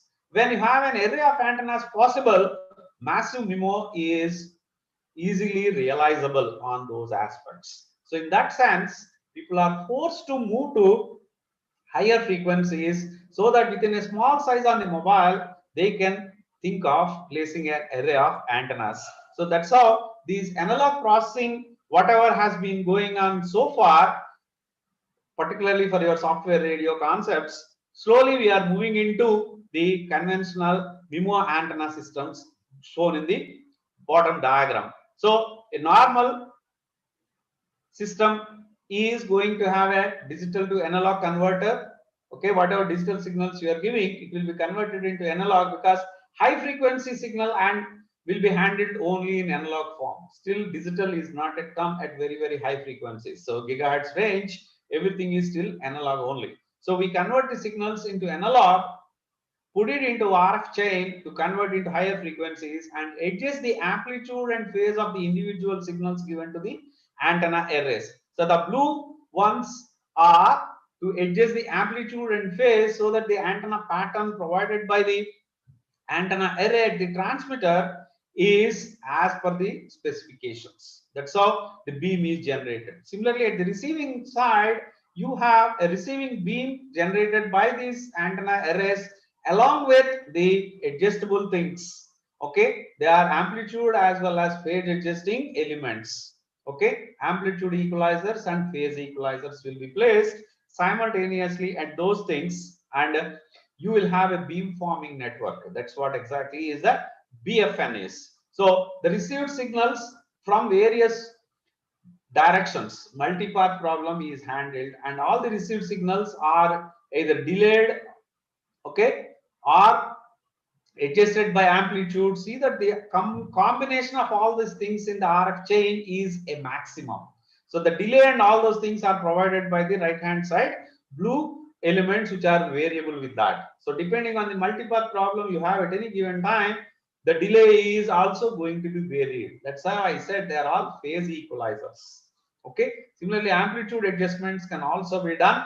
Okay. And mostly we try to amplify the signals depending on whatever the signal strength we have received and make all of the outputs to be of the same level in terms of amplitude and phase, and then combine all of them to come back to the lower frequency range, and then again to analog to digital conversion we try to do so that we can control the signals much better. This is the high frequency block which we are having in most of the software radios as of now. But as you go to higher and higher frequencies, we want to do these things separately so that the RF chains are not very expansive there, and at the same time the small size makes them to have several RF chains. Okay, in the earlier example we have only one RF which has to take care of different signals like time division multiplexing or some other multiplexing techniques you have to use in the first diagram. The second diagram can give that all these things can be done very fast. An individual antenna can have its own RF chain and take care of this signal processing appropriately. So you have much better control. Similarly, on the receiving side also you can have multiple RF chains because the cost is coming down for the electronic systems. At the same time, the size is also coming down. So they are going to be separate and you have much more control on these MIMO systems to avoid the multipath problems to a great extent. So this is how the beams are going to be generated, and the beams can be controlled and other things. There are two aspects what we can try to do to have much better locking between the transmitter and the receiver. The transmitter is going to transmit only one or two beams or one beam slightly rotating type. Okay, one by one like that. And the receiver can have at the same time 4 or 5 beams or whatever it is, and see whichever one is giving the maximum and get locked to it. Okay, so the direct one may be avoided and the indirect one may be taken if the phase of the received signal is higher, or vice versa. And see this adaptively it is being done. That means the obstacle which is providing the multipath can be temporary in certain cases, like a train traveling across the track at that particular time between your transmitter and receiver paths at a specified time. Okay, the train, whenever it is tracking for those 1.5 minutes or 2 minutes time, you will have huge amount of signal problems. Once the train has crossed this region, you are having a normal signal again. So like this, adaptively you can adjust the beams either at the receiving side or at the transmitting side or at both the locations depending on your convenience of these aspects. And these are the commercially available applications as of now. You can see the Sony wearable HD TV, like before your eyes itself, you will have a very high definition TV available. Similarly, another company is also giving them, and projectors and the Dell laptops, etc. We are going to move slowly towards these high frequency signals, and already Wi-Fi routers are coming up in this area to support your beams aspects and other things. Similarly, different types of blockages can be handled very conveniently with these high frequency or millimeter wave systems, and the diagram is almost self-explanatory in these aspects. Please remember, many of these are taken from websites available across the various sites, and I thank all those authors who have prepared them so nicely into these things. Okay, so simultaneously sampling from multiple spatial locations is possible, like multiple beams you are going to generate and send the signals in different directions, different frequencies, different ways, and all those things. Space division multiple access. SDMA is the third variety what you must have heard so far, and which is very comfortably generated with these millimeter wave signals. Okay, and the another thing that's going to happen is the shared aperture concept of the single antenna array is very well taken up in these high frequency signals. As you can see, from various vehicles you can receive the signals through the same antenna system. Okay, and maybe slightly different frequencies or different angles itself will give rise to the advantage for you, because the beams are very, very narrow. Even if a small angular difference between the two received beams can give you a multiple axis system for you very comfortably in these things. What are the futuristic applications of these ones? You can see air to any other mobile on the land, you can have the communication with these things. Okay, and vehicle to vehicle or vehicle to any other device, okay, can be established with these things. And robots are going to play an important role in your civilian world, as we are all hearing of. So robots, how they can be controlled with these millimeter waves is another subject for you. And home appliances control and operations and even communication to the home is also going to be through millimeter wave frequencies in the future days to come. And most important as of now, the immediate use of these millimeter wave frequencies is the wireless backhaul. That means you are going to receive the signals of 900 megahertz from your tower, but who is going to give the signal to the tower itself? As we all know, master service switching center and all these sort of things. So there, the communication between the mobile towers and communication from the mobile tower onto the master switching center and all these things is what we call as the backhaul. The backhaul is going to be in the millimeter wave frequency range. Okay, that's the advantage. An alternative to the optical communications they are going to provide. Some of the times they are using optical link. Okay, optical fiber will be laid because mobile tower location is fixed. The master switching center thing is fixed, but sometimes it may not be possible to have a optical fiber link. So thereby they may think of or already considering millimeter wave link from the mobile tower onto the next level higher towers and all these sort of things. So backhaul is mostly the first application what you can think of. So here you can see vehicle to everything communication, vehicle to the traffic signal points, or vehicle to vehicle communications, or for intelligent navigation, cooperative collision avoidance. This is the most important thing. Even yesterday, 2 days ago, you must have seen a drunken driver has collided with a bike person at Hyderabad, and unfortunately, there was a lot of mishap. So if a collision is likely to happen, the brakes will be automatically alerted. That's how the systems are going to be generated within the car.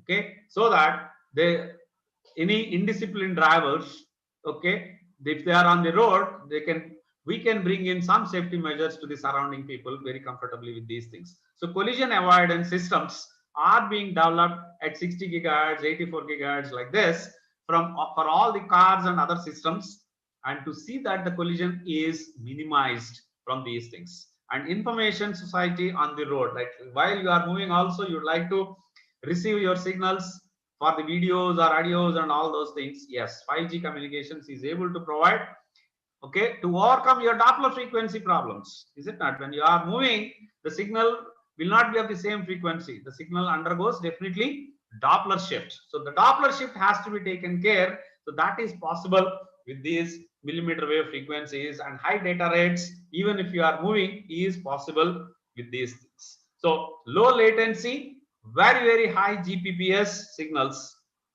we are going to get with this. And another one for the aerial vehicles, sensor fusion in disaster areas. Okay, that means like you might have seen in your Godlavalere and all those places itself, we might have heard that the floods and all these things will create huge amount of chaos regularly. Okay, every November, December, you have a lot of cyclones and all those things happening for the last 20-30 years. So there, for the disaster areas, to get the informations and see that the unmanned vehicles can go and deliver the food items and other things, these are the frequency signals that will be very, very useful. And ambulance drone is also being thought of. Okay, very, very sick persons, first aid and other things, if you want to provide instantaneously by a simple doctor or a person who knows some basics, if you want to administer any minimum things at the site itself, yes, ambulance drones are going to be very, very useful and very critical in saving the lives of the persons, particularly accident prone or heart attack and heart cardiac arrest type of persons. These are going to be very much. And similarly, for the virtual reality applications, streaming of live video and these virtual reality applications, these millimeter wave frequency signals are going to be very, very useful. And people going beyond the smartphones, augmented reality is going to be very much in future with us for the next 20-30 years. People are talking of, and wearable networks is another one where people are going to have specific people, not for everybody. These wearable things and other things are like the security persons going along with VIPs, or people who have some medical problems, right? Or within the hospital, the patients who can move around but still need to be monitored. So such cases are going to be taken up in the wearable networks case, and this is how the robots can be connected. Okay, because robots are going to do huge amount of job in the market nowadays. Okay, either in the hospitals for doing the hospital work, or in the industries to do a very, very precise job of the entire assembly shop, or in the day-to-day world to deliver the things. So the robots connections and many other things, we are going to get a lot of help from these millimeter wave frequencies. So coming to the basics of these millimeter wave frequencies, what is this millimeter wave is, right? So any signal beyond 30 gigahertz can be considered as a millimeter wave one, and as we can think of, upper limit as of now is say 300 gigahertz, 30 to 300 gigahertz range. People are considering it as millimeter wave frequency range. And what are the things? We are going to have 40 to 100 times faster network connections and LAN technologies and many other things to come. Okay, so why they are called millimeter wave? Because the wavelength of operation is going to be 10 mm to 1 mm. Okay, and the major point is more bandwidth is available. Okay, gigahertz bandwidth is available. Say 30 gigahertz is your center frequency of the signals or the carrier frequency. So what is the bandwidth? A 10% thing means 3 gigahertz. So 3 gigahertz signals, you can divide this into many other aspects for your audio, video applications and send huge amount of data at those things. So higher data rates and security and privacy will be the most important, as I told you, because the signals cannot travel for longer distances, cannot travel for wider directions because of various restrictions. You have almost a good security coming up from these things. That's how the military people are going to take the advantage of these millimeter waves to restrict their signals to a very small region around their command post and something like this. And who are the people who have been using it? From 1960 onwards, radio astronomy people are using it. 1970 onwards, there are so many military applications. And IC technology, when it got matured, okay, and going to the millimeter wave, huge amount of development has come into these things. And 1990 onwards, consumer oriented products started coming into the market, and now good amount of products are there, particularly in the automotive industry. A lot of products have come in already, and this is going to be the next generation research activity for all the researchers like us. The major point in the security for the data security or the information security is that even with the small antennas, you can get very, very narrow beam widths. 2 degrees or less than 2 degrees beam width, okay, is easily realizable with these things. So highly pointed beams you are going to have. So transmitter to receiver only, the signals are going to travel if you align them appropriately. Okay, so omnidirectional antennas and all those things are not in this range, where you want very specified communication between the transmitter and receiver. This is going to be very, very useful, and hence it reduces the interference. Cross polarization techniques are not so serious, and many other aspects, and waves are highly directional, and high security is achieved. And you need not have very high cryptographic algorithms to secure information and other things. Information cannot travel beyond a particular point very comfortably. Okay, so this is how the MIMO systems are going to work, right? The antennas are small, so hundreds of antennas can be placed in one small size of antenna system. Maybe say 3 centimeters by 3 centimeter size can have 100 antennas, and highly directional beams are possible with this. The other thing is the size of the other electronic circuitry is also going to be very, very small. You can see a transmitter and receiver system in a small 2 centimeters by 2 centimeters chip size itself. And antennas are also almost integrated onto the chip itself or onto the board itself. It's a system on chip. SOC concept is easily possible with these things, including the antenna.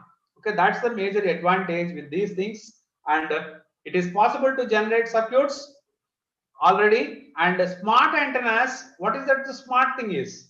Antenna will also have a signal processing unit at the back of it, attached or embedded, integrated along with the antenna itself, to see that the signal output is much, much better than earlier without the signal processing circuit. And with signal processing circuit, if you see, the SNR improvement is more than 6 dB or whatever in general.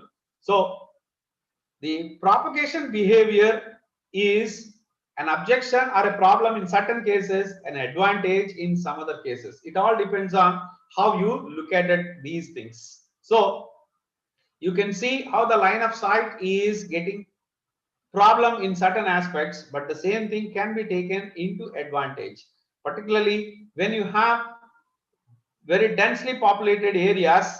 The LOS signal transmission is going to be affected by 1 by R to the power 4 rule. That is what one has to be careful about.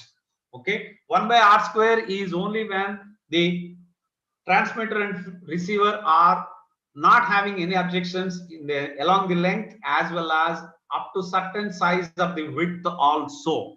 Please remember, the width-wise clearance is also equally important for antenna links, which is not discussed in all BTech classes, and people think that, okay, I am having a clearance in length between the transmitter and receiver. Please remember, no, there is an ellipse that will be provided around transmitter and receiver.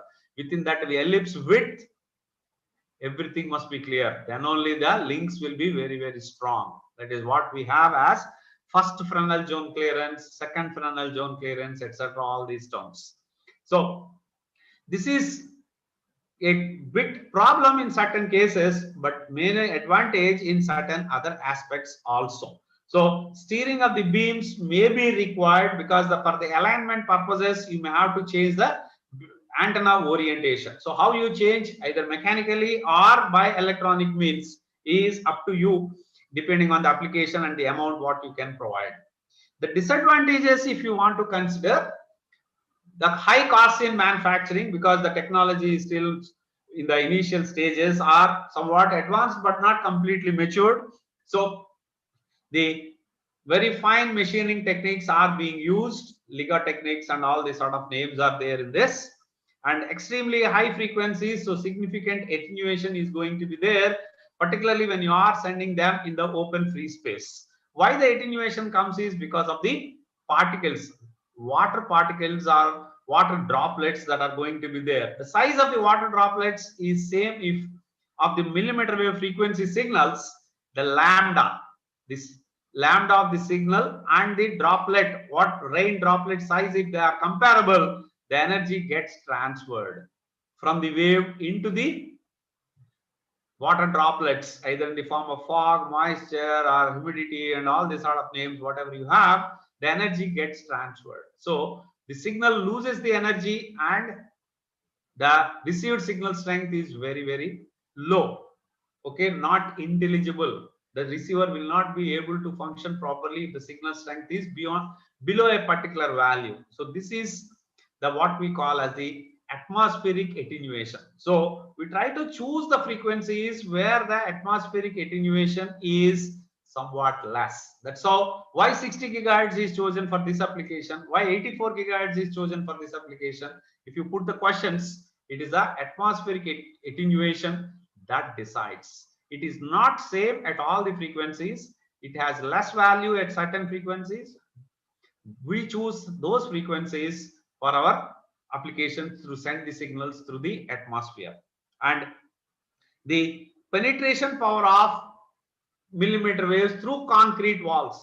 These days you might have seen that there are applications where you'd like to see what is happening inside a particular room, particularly the antisocial elements when they are meeting at a particular room for discussions and destroying something else for planning and all that. The security people would like to first imagine what is the situation inside, how the people are, where the guns and other things are there. So how to attack. So to plan all these things, they want to image the inside things very appropriately. So they have to send the signals into the room and get back the reflections and plan accordingly how to attack the people inside that room. So through the wall imaging is gaining a lot of popularity in security applications, and millimeter waves undergo good amount of attenuation. So we are having certain issues to be overcome and certain opportunities for you people to also to come out with new solutions. So interference with oxygen particles, interference with rain, that means absorption of the signals by the oxygen particles is to be taken care appropriately. Okay, so what exactly is the future in this with all this is, in place of optical fiber cables, the millimeter wave signals can offer good amount of bandwidths and all those things at this present time, or at least next 10 to 15 years to come, for the data rates whatever we are handling at this point of time. So instead of wired communication where the laying of the wires or the installation of the cables and other things is difficult, people are now looking at millimeter waves because they also provide a very good point-to-point communication without much of interference. What about the fabrication systems of these millimeter wave frequencies? The fabrication wise, if you go for it, it's not the silicon that's dominating at this point of time. It is the 3 to 5 compounds: boron, aluminum, gallium, indium, thallium. That is the third group, and fifth group is, can somebody tell me what is the fifth group elements? Is there anybody who can say what are the fifth group elements in the periodic table? Nitrogen, arsenic, antimony, nitrogen, phosphorus, arsenic, antimony, bismuth. So combinations of indium, gallium, aluminum, etc. with arsenic, antimony, bismuth, and nitrogen, phosphorus, like this, there are several combinations people are trying. That's what we put it as 3 to 5 compounds. So with using them, people are making power amplifiers, low noise amplifiers, mixers, oscillators, and all these things.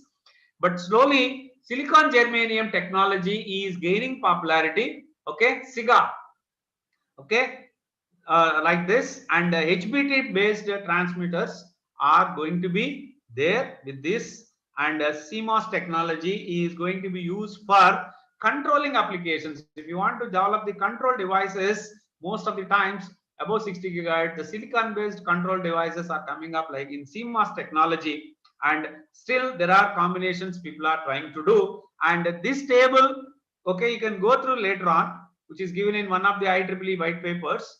So fabrication technologies, where they are, what is the technology being used, and who are the companies which are providing these things, and many more details are there, but with my time available, I could get only these details from that, okay, IEEE paper, okay. And it's the 200 nanometers technology that was there at that point of time. I think there should be some more improvements, but as you can see, 5 or 6 companies are in the forefront. There are many more companies all across the globe.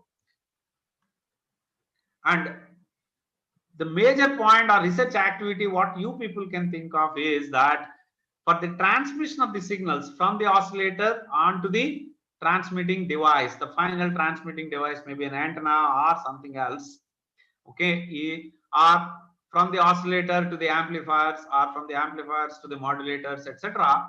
The transmission of the signals is normally done by dielectric waveguides. Okay, so it is either rectangular waveguides or circular waveguides that are being used for this. But what is the historical perspective of these waveguides that is given? Okay, these slides are developed by my good friends in NIT Trichy, so I'm just sharing them with you.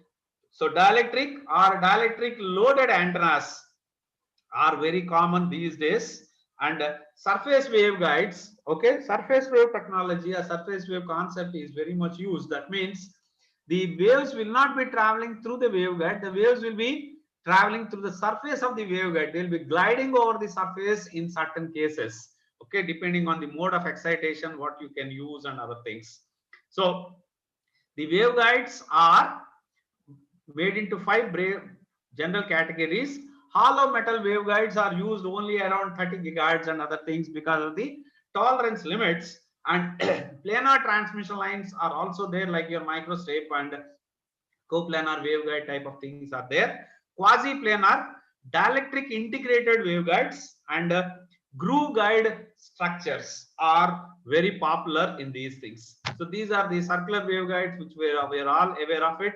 So using TE10 mode, if you are going for a metallic waveguide, there is not much of a problem. TE01 or TE11 type of modes people are trying to think of for circular waveguides. And planar transmission lines like your strip line, microstrip line and all these sort of things are also possible up to 140 gigahertz with careful fabrication techniques. And quasi-planar are these unilateral thin lines, as you can see here, because of low loss. And they are quasi-planar and eliminate tight dimensional tolerances. The advantage with these things is you can have a bit flexibility on your tolerance limits in the manufacturing, and easy mounting of active devices is possible with these. And dielectric integrated waveguides, as you can see, the non-radiative guides have become very, very popular in these things. That means 2 metallic plates will be there. In between, there will be a dielectric material which will be used for transmission of the signals. Okay. So these metallic plates are some other higher dielectric plates are also there in the different cases. And image guides are going to be also very, very useful. That means or a ground plane or a metal, there will be a metallic dielectric material that will be placed. The dielectric can be of rectangular shape or some other shapes, and that will be used. And because of the ground plane or the metallic plate, there will be an image that will be processed, and the size reduction is possible. And they are lightweight and low loss. They are the major advantages of these things. H guides or groove guides are going to be like this, and the guide resembles that of the non-radiative guide, except that the A is greater than wavelength. That means the width of the plates, the spacing between the plates is greater than the lambda of operation. Whereas in the earlier case, it is the less than lambda or equal to proportional to lambda and other things. Groove guides are shown on the right hand side, and advantage is low propagation loss, and you can go up to 200 gigahertz with these waveguide structures.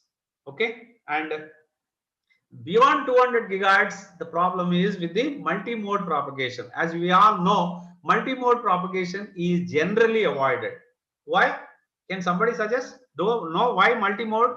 Why waveguide is also used only with TE10, where you can use very many other modes also?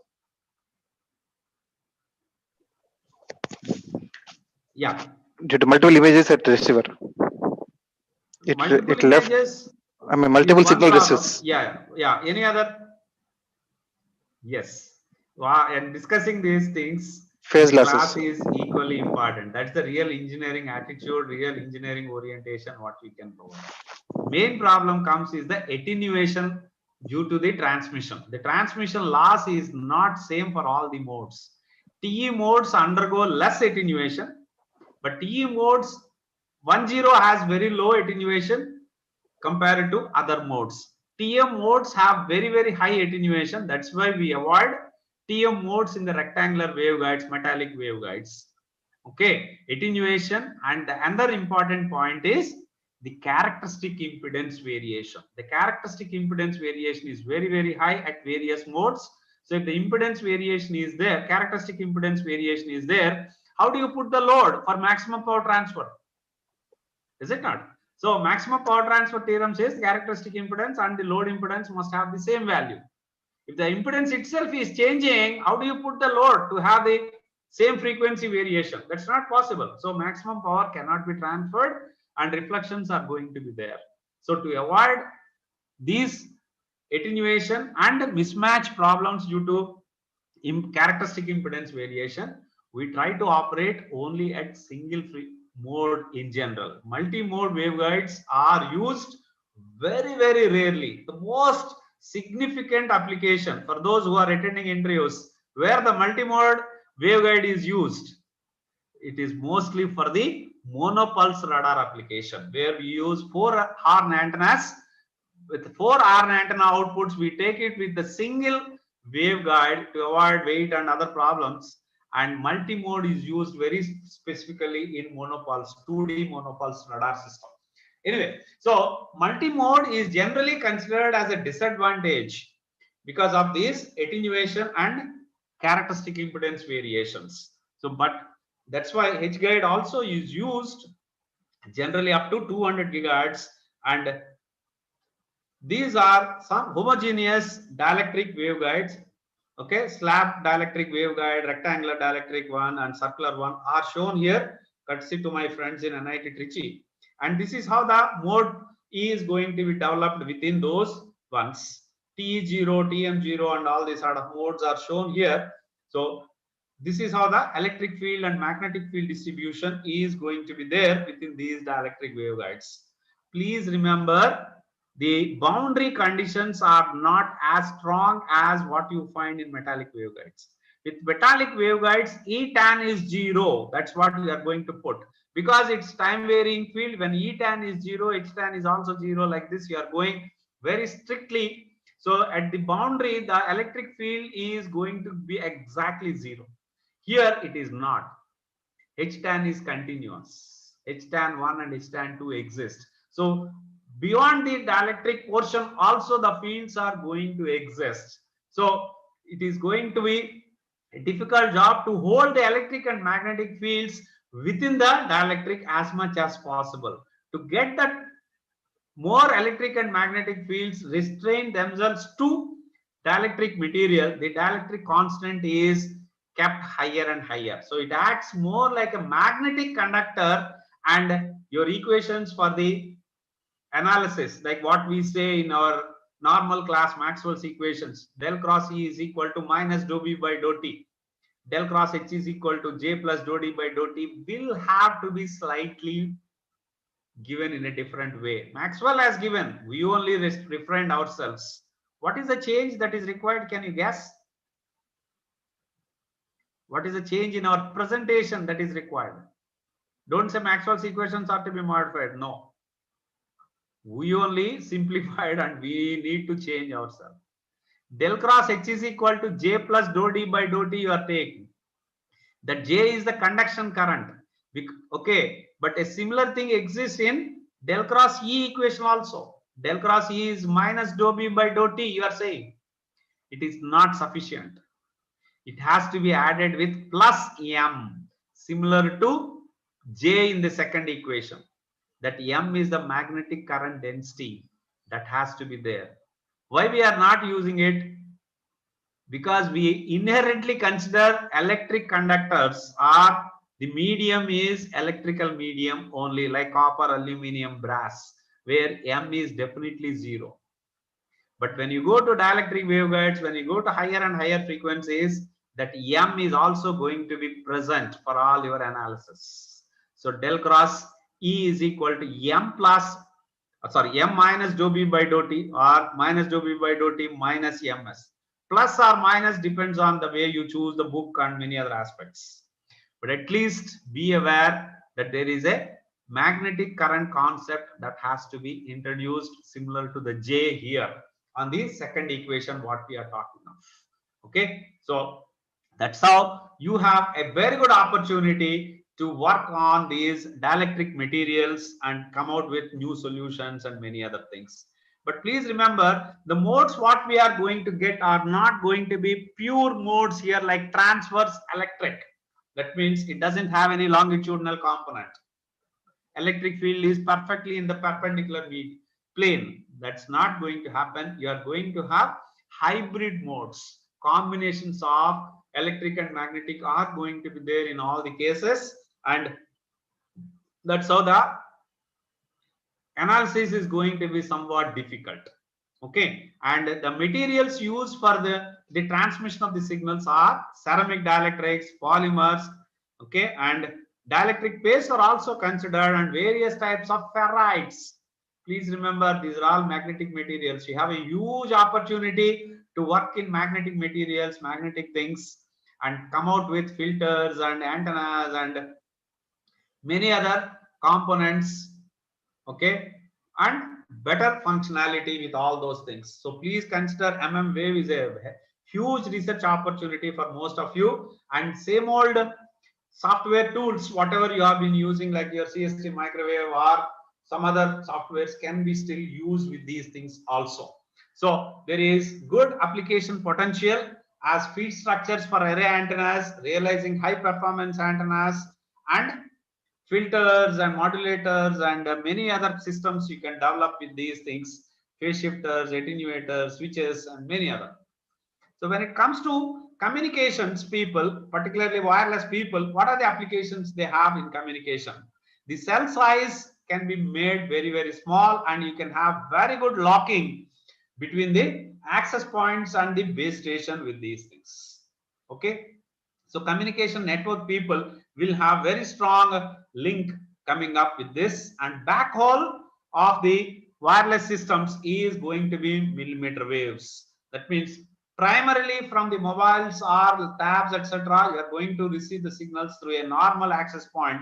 From one access point to another access point through the other towers, you are going to have millimeter wave signals coming up, and the frequencies are selected based on this particular graph, whatever I was telling you some time ago. How the propagation is going to be controlled by the nature, in which frequency range the propagation effects are minimal. Okay, that's what we are going to see in these graphs, and we choose those frequencies where the propagation is comfortable for us. Okay, so this is how the propagation aspects are to be taken. Coming to the automotive systems, where these ones are going to be used, as we are by now, or some time ago, one of the speakers was talking, car today is going to be more than 60% electronic. No longer it's an automobile thing, it's mostly an electronic system that's going to work for various aspects of car driving.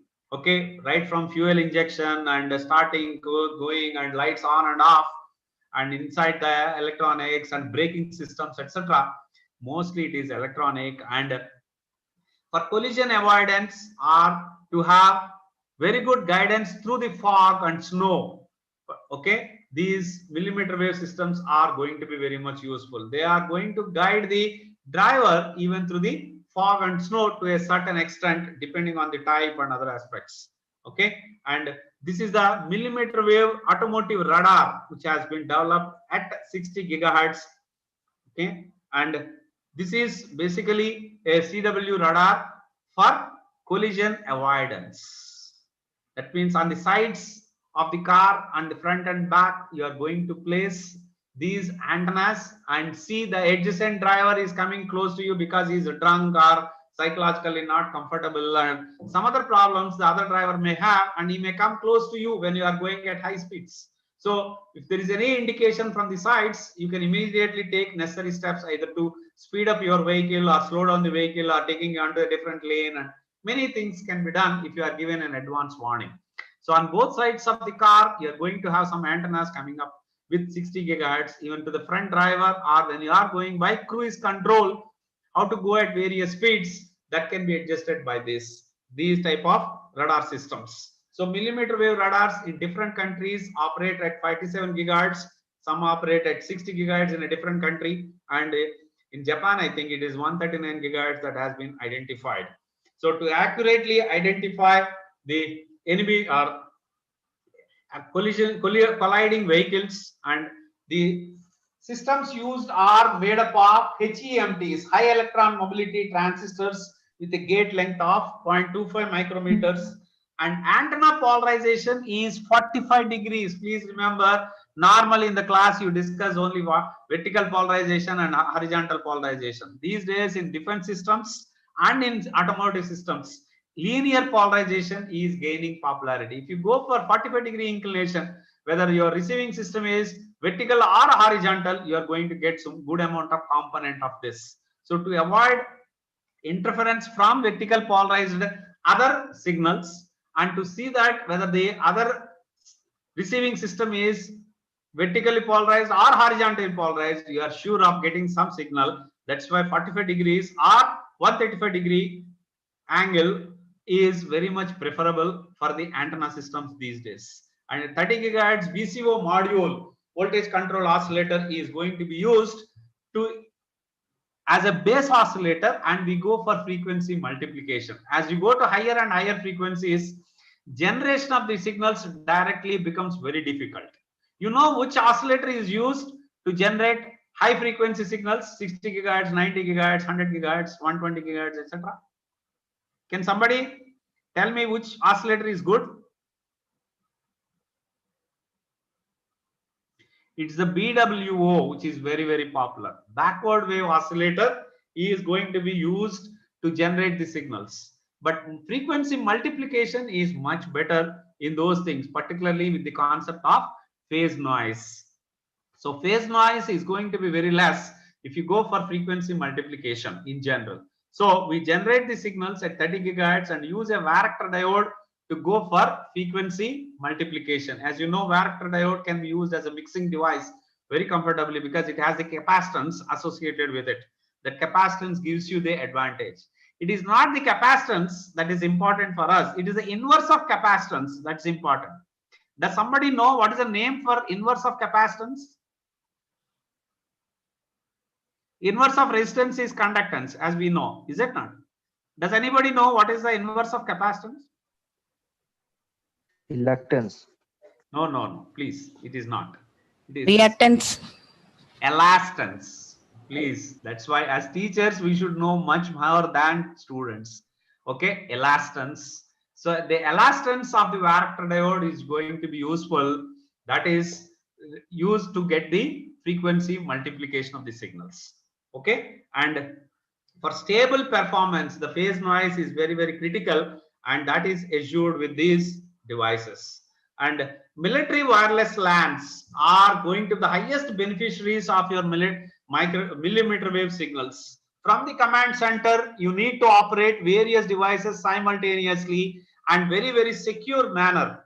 The very secure thing is definitely ensured by millimeter wave signals. So a terrestrial network can be there, which is going to give the signals to the geo satellite, and from there the command center is going to get the signals, or various ways you can interact with various terrestrial networks. This is how a typical military command or a very, very short region is going to be there, but people would like to talk among themselves or try to talk to the vehicles that are moving close by this. So as millimeter wave frequencies cannot travel more than 200 meters or 300 meters, you are having a security bubble. That's the most common buzzword in the military circles. Military waves provide security bubble, like as though a big umbrella is kept over the entire command to restrict the signals.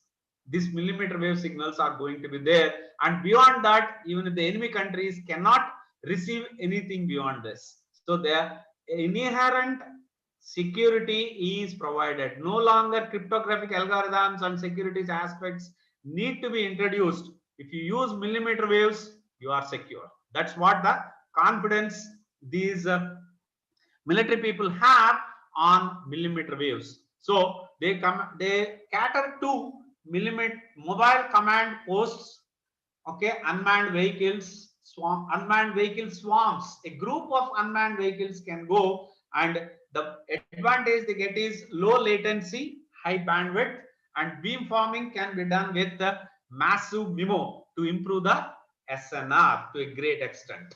Okay, so security bubble is the word what you can expect. So what will be the future applications of these millimeter waves? Okay, small unit LAN communications with stealthy aerial refuelers. Stealthy aerial refuelers. That means we send a petrol tank, okay, into the air, and that petrol or the fuel will be used to fuel up other vehicles, maybe other unmanned vehicles and many other aspects.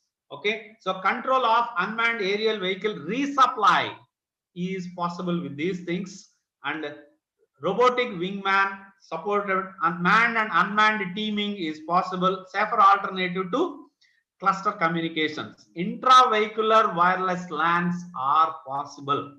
Okay, wireless LAN from one vehicle to another vehicle wireless LAN, you can communicate very comfortably with these things.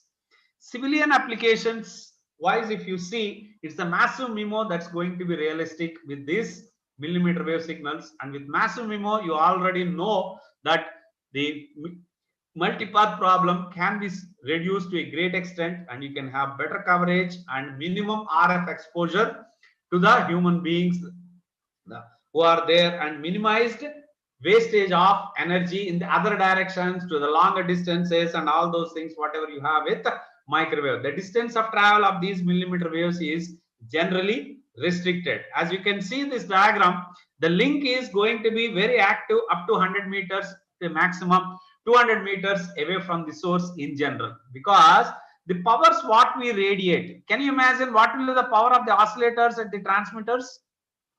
Which in general, these things in these antenna links, milliwatts of power only can be generated, or in general with a simple system, hundreds of microwatts of power only can be generated in the present day technology. Okay, tens of milliwatts is a bit risky and very, very secure way you can generate the transmitting antenna system. Okay, so when you have tens of milliwatts of power and hundreds of microwatts of power, etc., the received power is also going to be very, very less. 10 to the power minus 8, minus 10, minus 12, like this will be the received power at your receiving link. What do you know the efficiency of these oscillators, BWO, etc., whatever I was talking to you some time ago? The efficiency falls to 1%, 2%, 0.9%, like this. That means 99% of the DC power you are supplying is going to be wasted. So the heat energy that is generated, how you dissipate into the environment, that should be thought of very well. The heat sink design takes a lot of prominence in the oscillator design. Please remember, it's not that easy to generate these millimeter wave signals as we think in the microwave frequency range. It's very, very difficult as of now. Some out of the box solution is still expected to go for these ones. Some people are trying to beat two optical receivers or two optical sources and see that the difference of those things falls into millimeter waves like 300 gigahertz, 250 gigahertz, etc. Okay, so optical sources, we have laser sources and other things.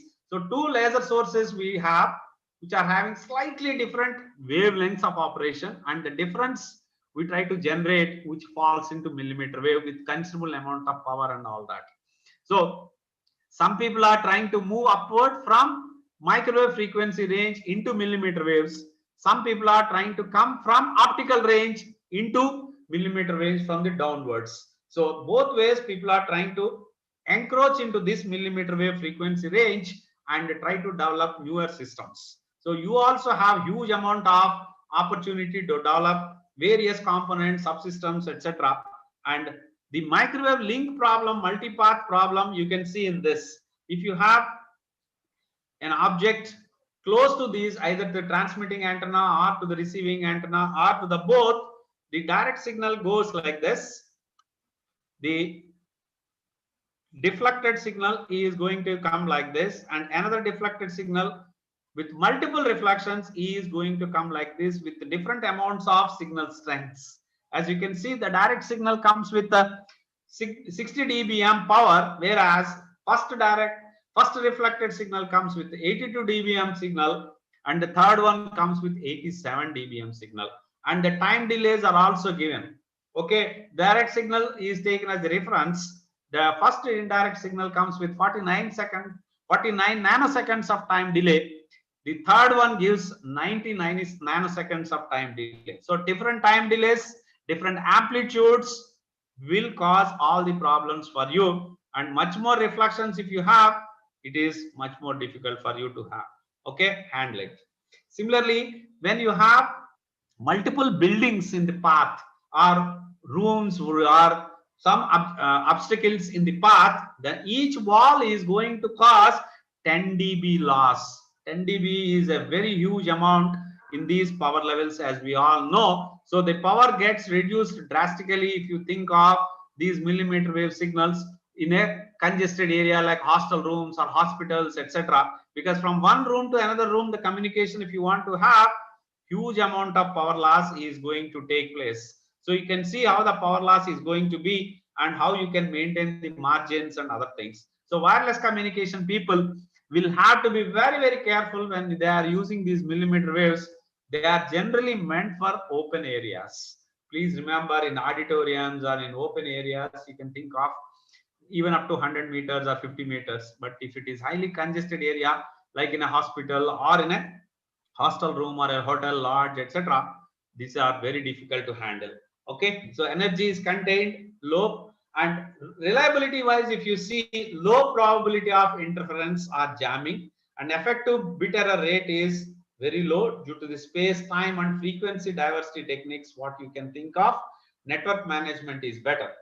But campus networks, when you want to have with these millimeter wave signals, lower deployment costs and low product cost is one way coming up, but there will be some problems associated also with these aspects. And MAC layer wise, in these LANs, you have to have better link layer control is possible, and provide scheduling across space and frequency diversity, as you have all the three diversity techniques available, and you can provide multiple classes of service.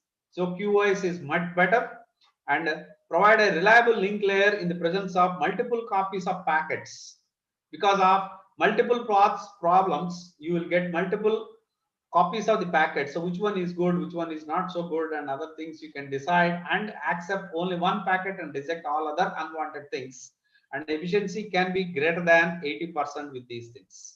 The security wise, if you see, what are the design aspects? Mutual authentication is required, and block cipher for confidentiality, dynamic keying for all the above aspects, customizable physical layer security is required, and low probability of S. What are the features of these things? Yes, many of these aspects in a secure communication link or secure LAN is possible with these millimeter wave signals. And what are the technology aspects, components required for wireless LANs? You are going to see many more details in the coming days, but generally I'm telling you MAC layer, modem, front end, and the transmit and receive antennas. As you are going to have MIMO antennas and the front end is designed by MMICs, you will have many advantages. And what are the available technologies for these millimeter waves? Gallium arsenide and indium phosphide, silicon, germanium technology. And the transmit and receive antennas for these millimeter wave signals are printed antennas, and phased arrays are very much comfortable with these aspects. And which LAN technologies are comfortable with these things is indicated here. 11, okay, 11A, 11B, we are all using it. 15 is your Zigbee and all those aspects. 16, 18, 19 is also possible with this, and mobile wireless access, okay, WiMAX, okay, is possible with this 802.20. Okay, don't expect this is conclusion. This is conclusion for only LANs aspects. I have 20 minutes more time, I think. Dr. Ramakrishna, how much more time I have? Yes, sir. Half an hour, sir. Half an hour. Yeah, let me go a bit slow now. So these millimeter wave signals are very comfortable for 5G communications, and bandwidth is a major issue, and reliability and efficiency are somewhat better. Now coming to the antennas which are going to be used, as I told you, metallic structures have problems with tolerance limits. So we try to choose dielectric materials for antenna applications, which is entirely new to many people in this area, and a lot of research potentials are there, research problems are still existing in this area. So those of you who are interested to work for your PhD or other activities or submit proposals and other things, you can consider this as a very good research topic, and submit proposals or do research activity and get some good confidence on these things. As somebody was telling you some time ago, don't give the education, give the training for them to learn new things. So this is one of those areas where you can provide your students good opportunities to start their new companies or new products in their companies and many other things also. So give them the skill to upgrade themselves to the new type of antennas which are coming up. So dielectric resonator antennas, okay, because dielectric materials, why resonator word is used, can somebody tell me? Simply dielectric antennas can be there. Why the word resonator is used? Yes, when you use the dielectric material generally has the attitude or the inclination to store the energy. So once a device is storing the energy, it should be called as a resonator, an LC circuit. Is it not? So most of the cases earlier, the dielectric materials have been used along with the circuits as an LC network for generating oscillations or to control the oscillations or tune the frequency of the oscillator, etc. So long ago, we were having dielectric materials along with the other sources to be used as dielectric resonator oscillators or dielectric tuned oscillators, etc., where we used to get very high amount of stability of these oscillators. The stability is generally given in what units? Does somebody remember? Stability of an oscillator. ppm, parts per million. So 6 ppm, 2 ppm, 10 ppm, like this used to be the case. But when these dielectric resonators have been introduced, the ppm went into negative scale, -2, -3, -5, like this ppm used to be the case. That means frequency used to be reduced compared to the oscillating frequency because of these dielectric materials presence and other things. So with heating, whatever plus ppm used to be there, we used to compensate with these negative dielectric materials ppm and see that the stability is almost 0 ppm. That means even after 10 hours of use, the oscillator frequency doesn't change even by a megahertz value at gigahertz center frequency. That used to be the very, very highly stable oscillators we used to get with these materials kept in the form of either cylinders or cubes or hemispherical structures or various other shapes and other things. The shape is decided based on the frequency of operation, and the advantages with these dielectric materials now being used as antennas. Okay, the same material, if it is storing the energy, how can it be used to radiate the energy, not to store the energy? It all depends on where you feed or where you introduce the signal into these dielectric materials. That makes the magic. If you feed them at one location, it stores the energy. If you feed them in another location, it radiates the energy. That's how the trick is coming up in these things. Okay, so low losses, reduced size, high radiation efficiency, please remember, and high density, large number of oscillators you can put in the same chip to get multiple signals coming up and use them either to mix all of them together or to use them separately. Many other things are possible with these things. Only one problem that comes with these dielectric resonator antennas is low gain. Why low gain? Though the power is more, there is a storage that's going to come. When the antenna is storing, it is not radiating. So how good it is storing, how good it is radiating, how do we know? Which parameter indicates? Does somebody know? There is always Q of the antenna. Please remember, Q is not decided only for LC circuits or cavities. Q is also there for every antenna. Should the Q be low or high? Anybody remembers? Q should be high or low? Q for the antennas should be low. Please remember, it should be less than 3. Q for the filters, Q of a circuit for the filters and other things should be high. That decides the selectivity and other things. The Q should be low because the Q is defined with reference to storage of energy on the numerator divided by what? Stored energy by. Does somebody remember how the Q is defined? Dissipate energy. Yes, please. Stored energy divided by what is the denominator? Dissipate the energy in there.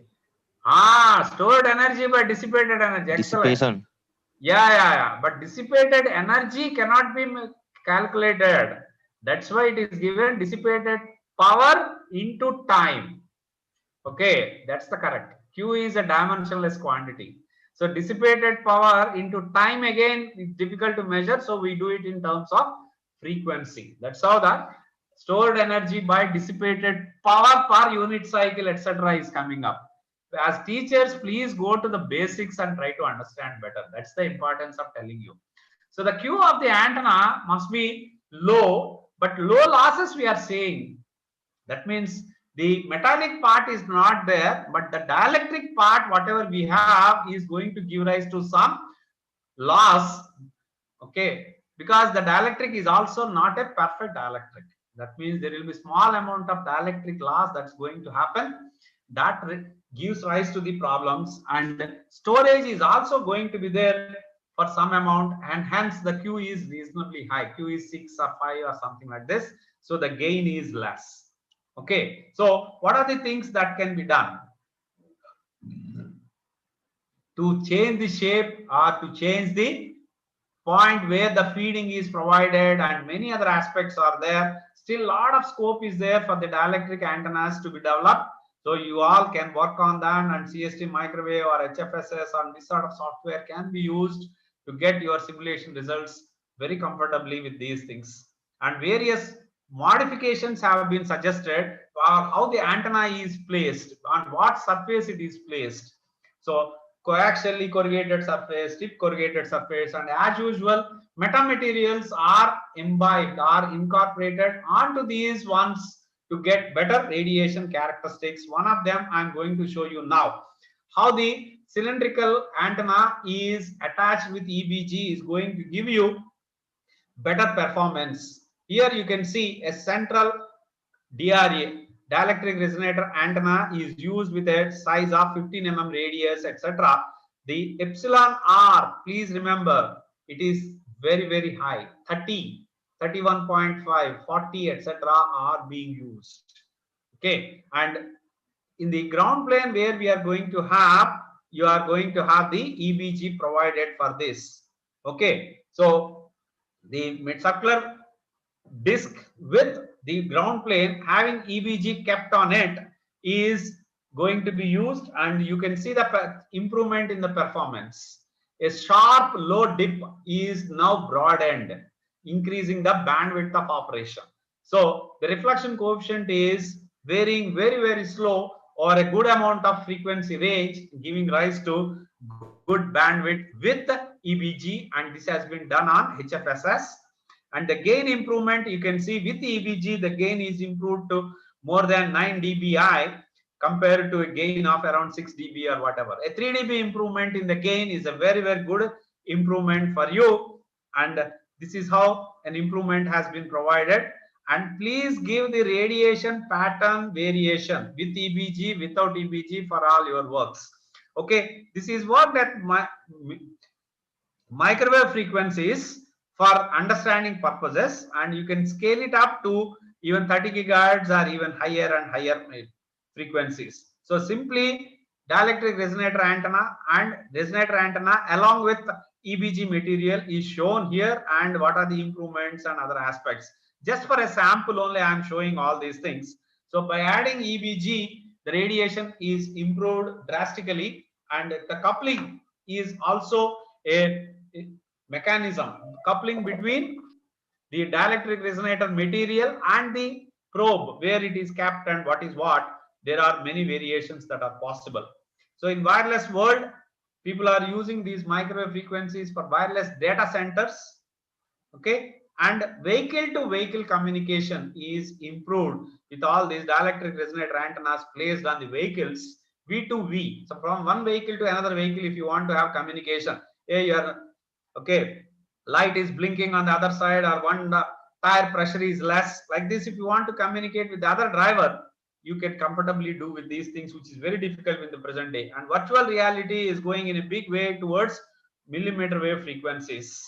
Okay, and an array of antennas can be done with the very, very small size. So the indication of the coin is to indicate what is the size of the antenna. And if you want to have very good communication, as I was telling you, you can see how the gain of the antenna is very important, and alignment between the devices is very, very crucial for these things. As the time is getting up, I would like to go a bit faster. You can understand these things very happily. So what is going to do for the alignment is that the access point, the Wi-Fi router, is going to have either multiple antennas or a single antenna, which is going to have beams scanned one by one like this. Even the client is also going to have multiple beams or a single beam which is scanning, and right when they are exactly matching, the locking is going to take place comfortably. And some cases what's going to happen is either the access point or the client device are going to have omnidirectional beams, and the other system is going to have a unidirectional beam. So this is how multiple options are provided: omnidirectional antenna and a single directional antenna, either at the transmitter or at the receiver, or both directional antennas, but scanning is possible at those places. People are trying to do, and they have their own better advantages and disadvantages, as you can see. And your teacher, who's going to discuss this phased array aspect, is going to discuss many more aspects of these things.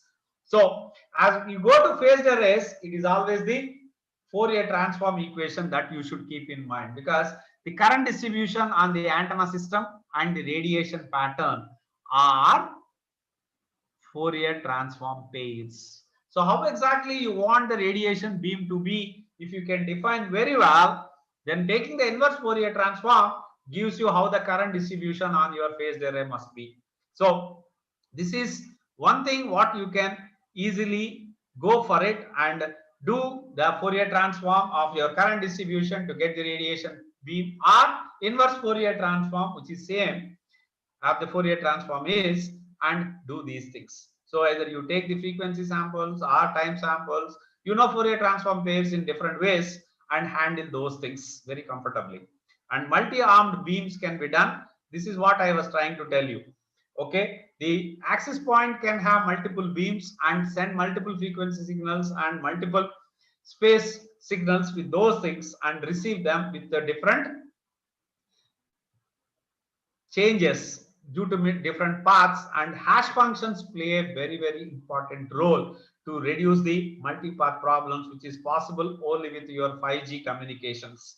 So people who are in communication now talking of so many things with phased arrays, which they call as MIMO systems and other things, and this is going to be discussed very well. And millimeter wave radio front end with a steerable phased array is already shown in these things. See the size of the module and what are the intermediate elements to get the steerable feature of your phased array. On the right hand side, your phased array system, which is going to be there. So in between, you have your amplitude and phase equalizers at various stages and the control elements of those things. So how the alignment can be done, and where exactly the alignment is required, and correct alignment, misalignment, all these sort of things will be discussed by your teacher in phased array systems. And point-to-point communications and searching for right alignment you can minimize, and simulations can be done. And this is the point about the millimeter wave antennas and phased array antennas, etc. So this completes my 133 slides, 122 slides, which I have sent yesterday to all your to the coordinator to share with you all. And let me take some doubts or questions or some other points on this. I'm not also a big expert of these systems, but I have some confidence because for the last 30 years I have been following these millimeter wave concepts, and let me try to answer. Any doubts or questions or any other things, we can have some discussion now. You can post in the chat box also.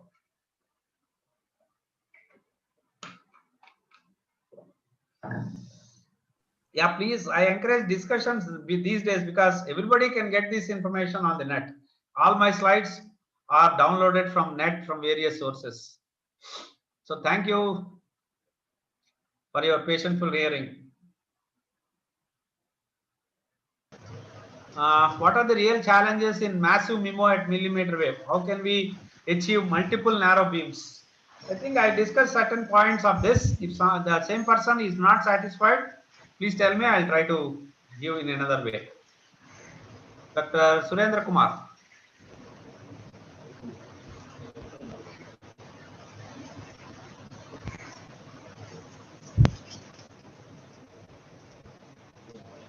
Satisfied with the answers which have been provided?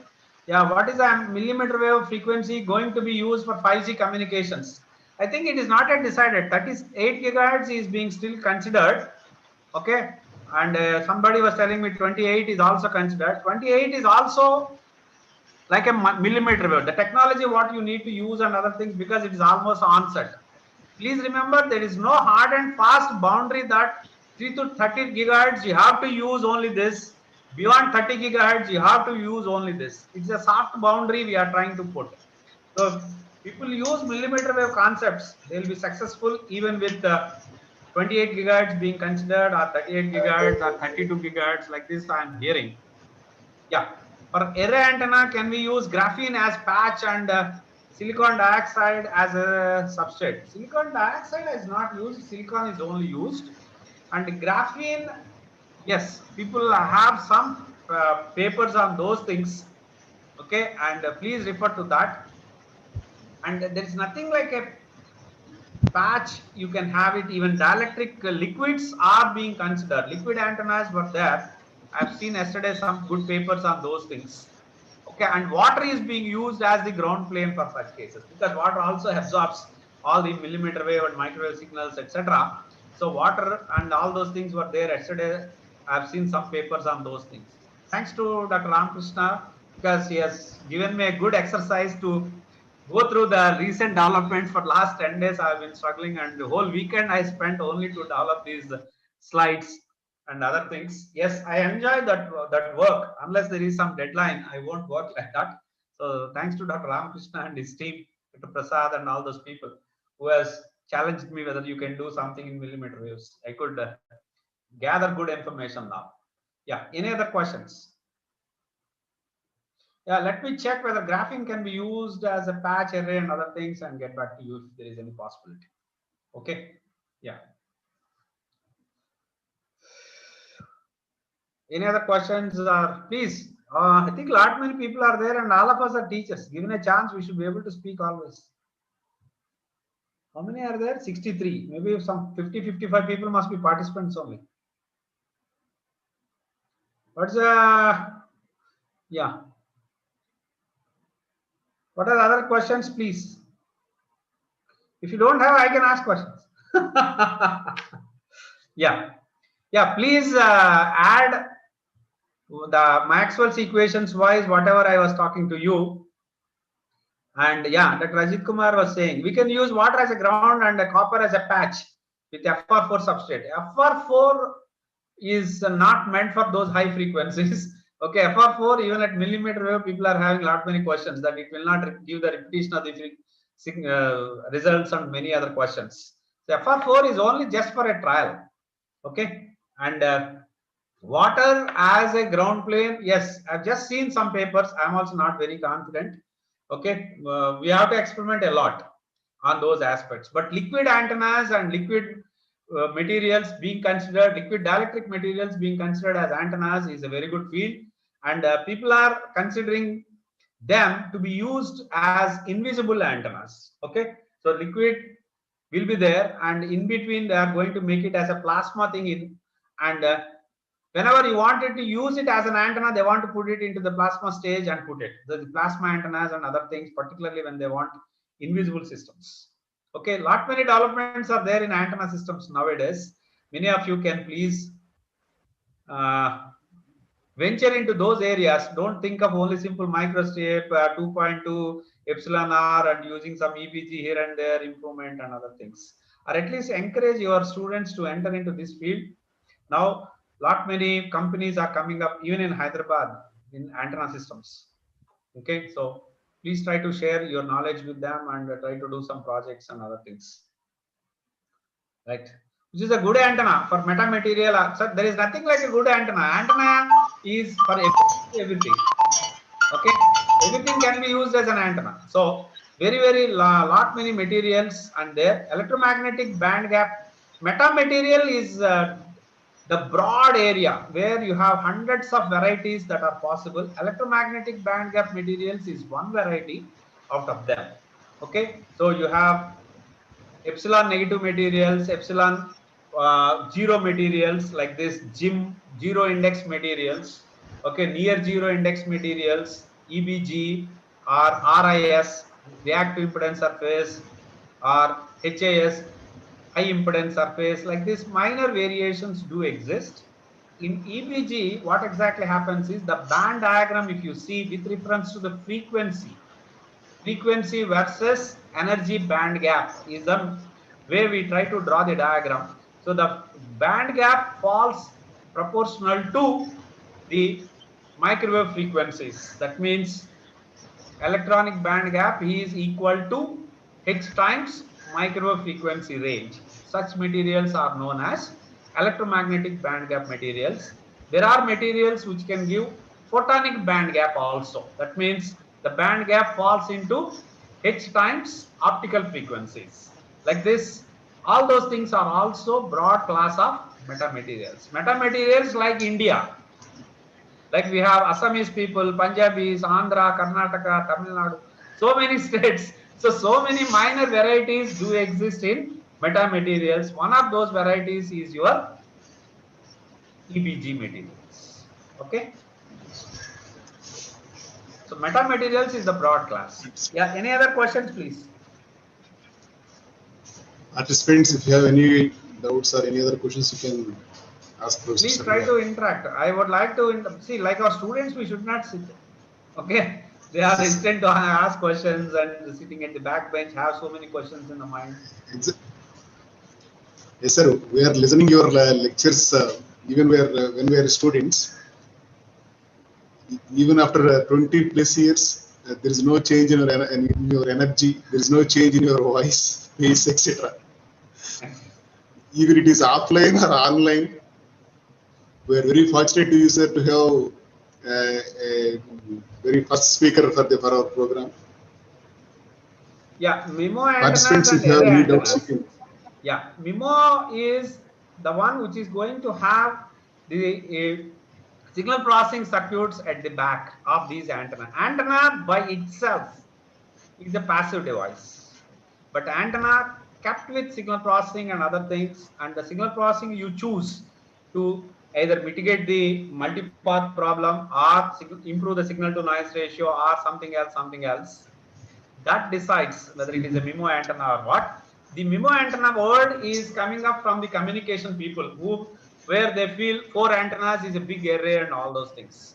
But for normal antenna people, 4 elements, 8 elements, 20 elements is not a big thing. Thousands of elements are being used in antenna systems. That's what the array antenna people are considering. But MIMO is coming up from the communication systems people, and 4 antennas, 8 antennas itself is an antenna array for them, and 32 antennas, 64 antennas itself is a massive system for them. But for us, it is not a big thing. Phased array antennas people have been using with hundreds or even thousands of elements for a long time for various defense applications. Okay? Yeah. Anything else, please?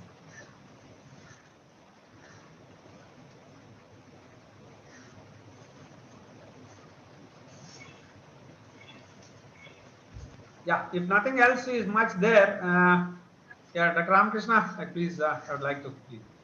If you can still post the letters, Sir, Post the messages to Dr. Ramakrishna. He can forward it to me and I'll answer them as much as I can. Okay. yes, sir. True, sir. We have given some mail ID and we have also given some WhatsApp group. If at all if the participants have any doubts, you can send your queries to that WhatsApp group or to that mail ID. We can get it clarified by Professor Sharma. Yeah. Thank you very much, sir, for being with us on this day. Thank you very much. Fortunately or unfortunately, this Corona has given us a chance to connect to you, even though you are far away. So it is fortunate. Fortunate, I'm telling Thank you. you We very are much, sir. 10 years ahead of the time now because of the fortune, because of the Corona. Yeah. Okay, sir. Okay. Yeah. Thank you very much, sir. Thank you all, and have a nice time in the next 1 week. Some excellent speakers he has put in your FDP. Please try to take the best advantage. Thank you all. I am leaving now. Thank you very much. Thank you, sir. Thank you very much.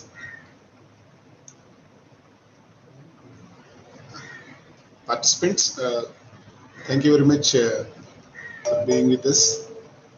And the afternoon session will start exactly by 2 o'clock. And the afternoon speaker, Dr. S. Yuvraj from NIT Andhra Pradesh, will be joining the link by 1:45. And I request you all to join sharply by 1:45. The session will be started exactly at 2 o'clock. Okay.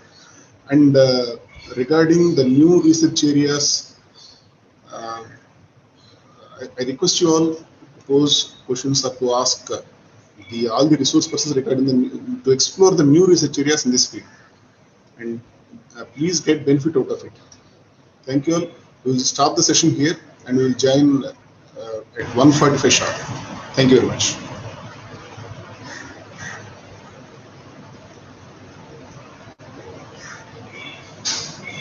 Is there any feedback link is there? No feedback now, madam. We'll collect the feedback at the end of the program. Okay, okay. Now you can leave from this link and you join by 1:45.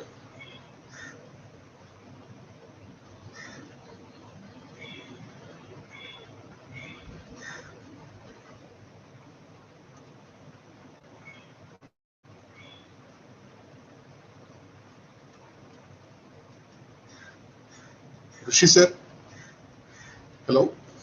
Yes, sir. Yes, sir.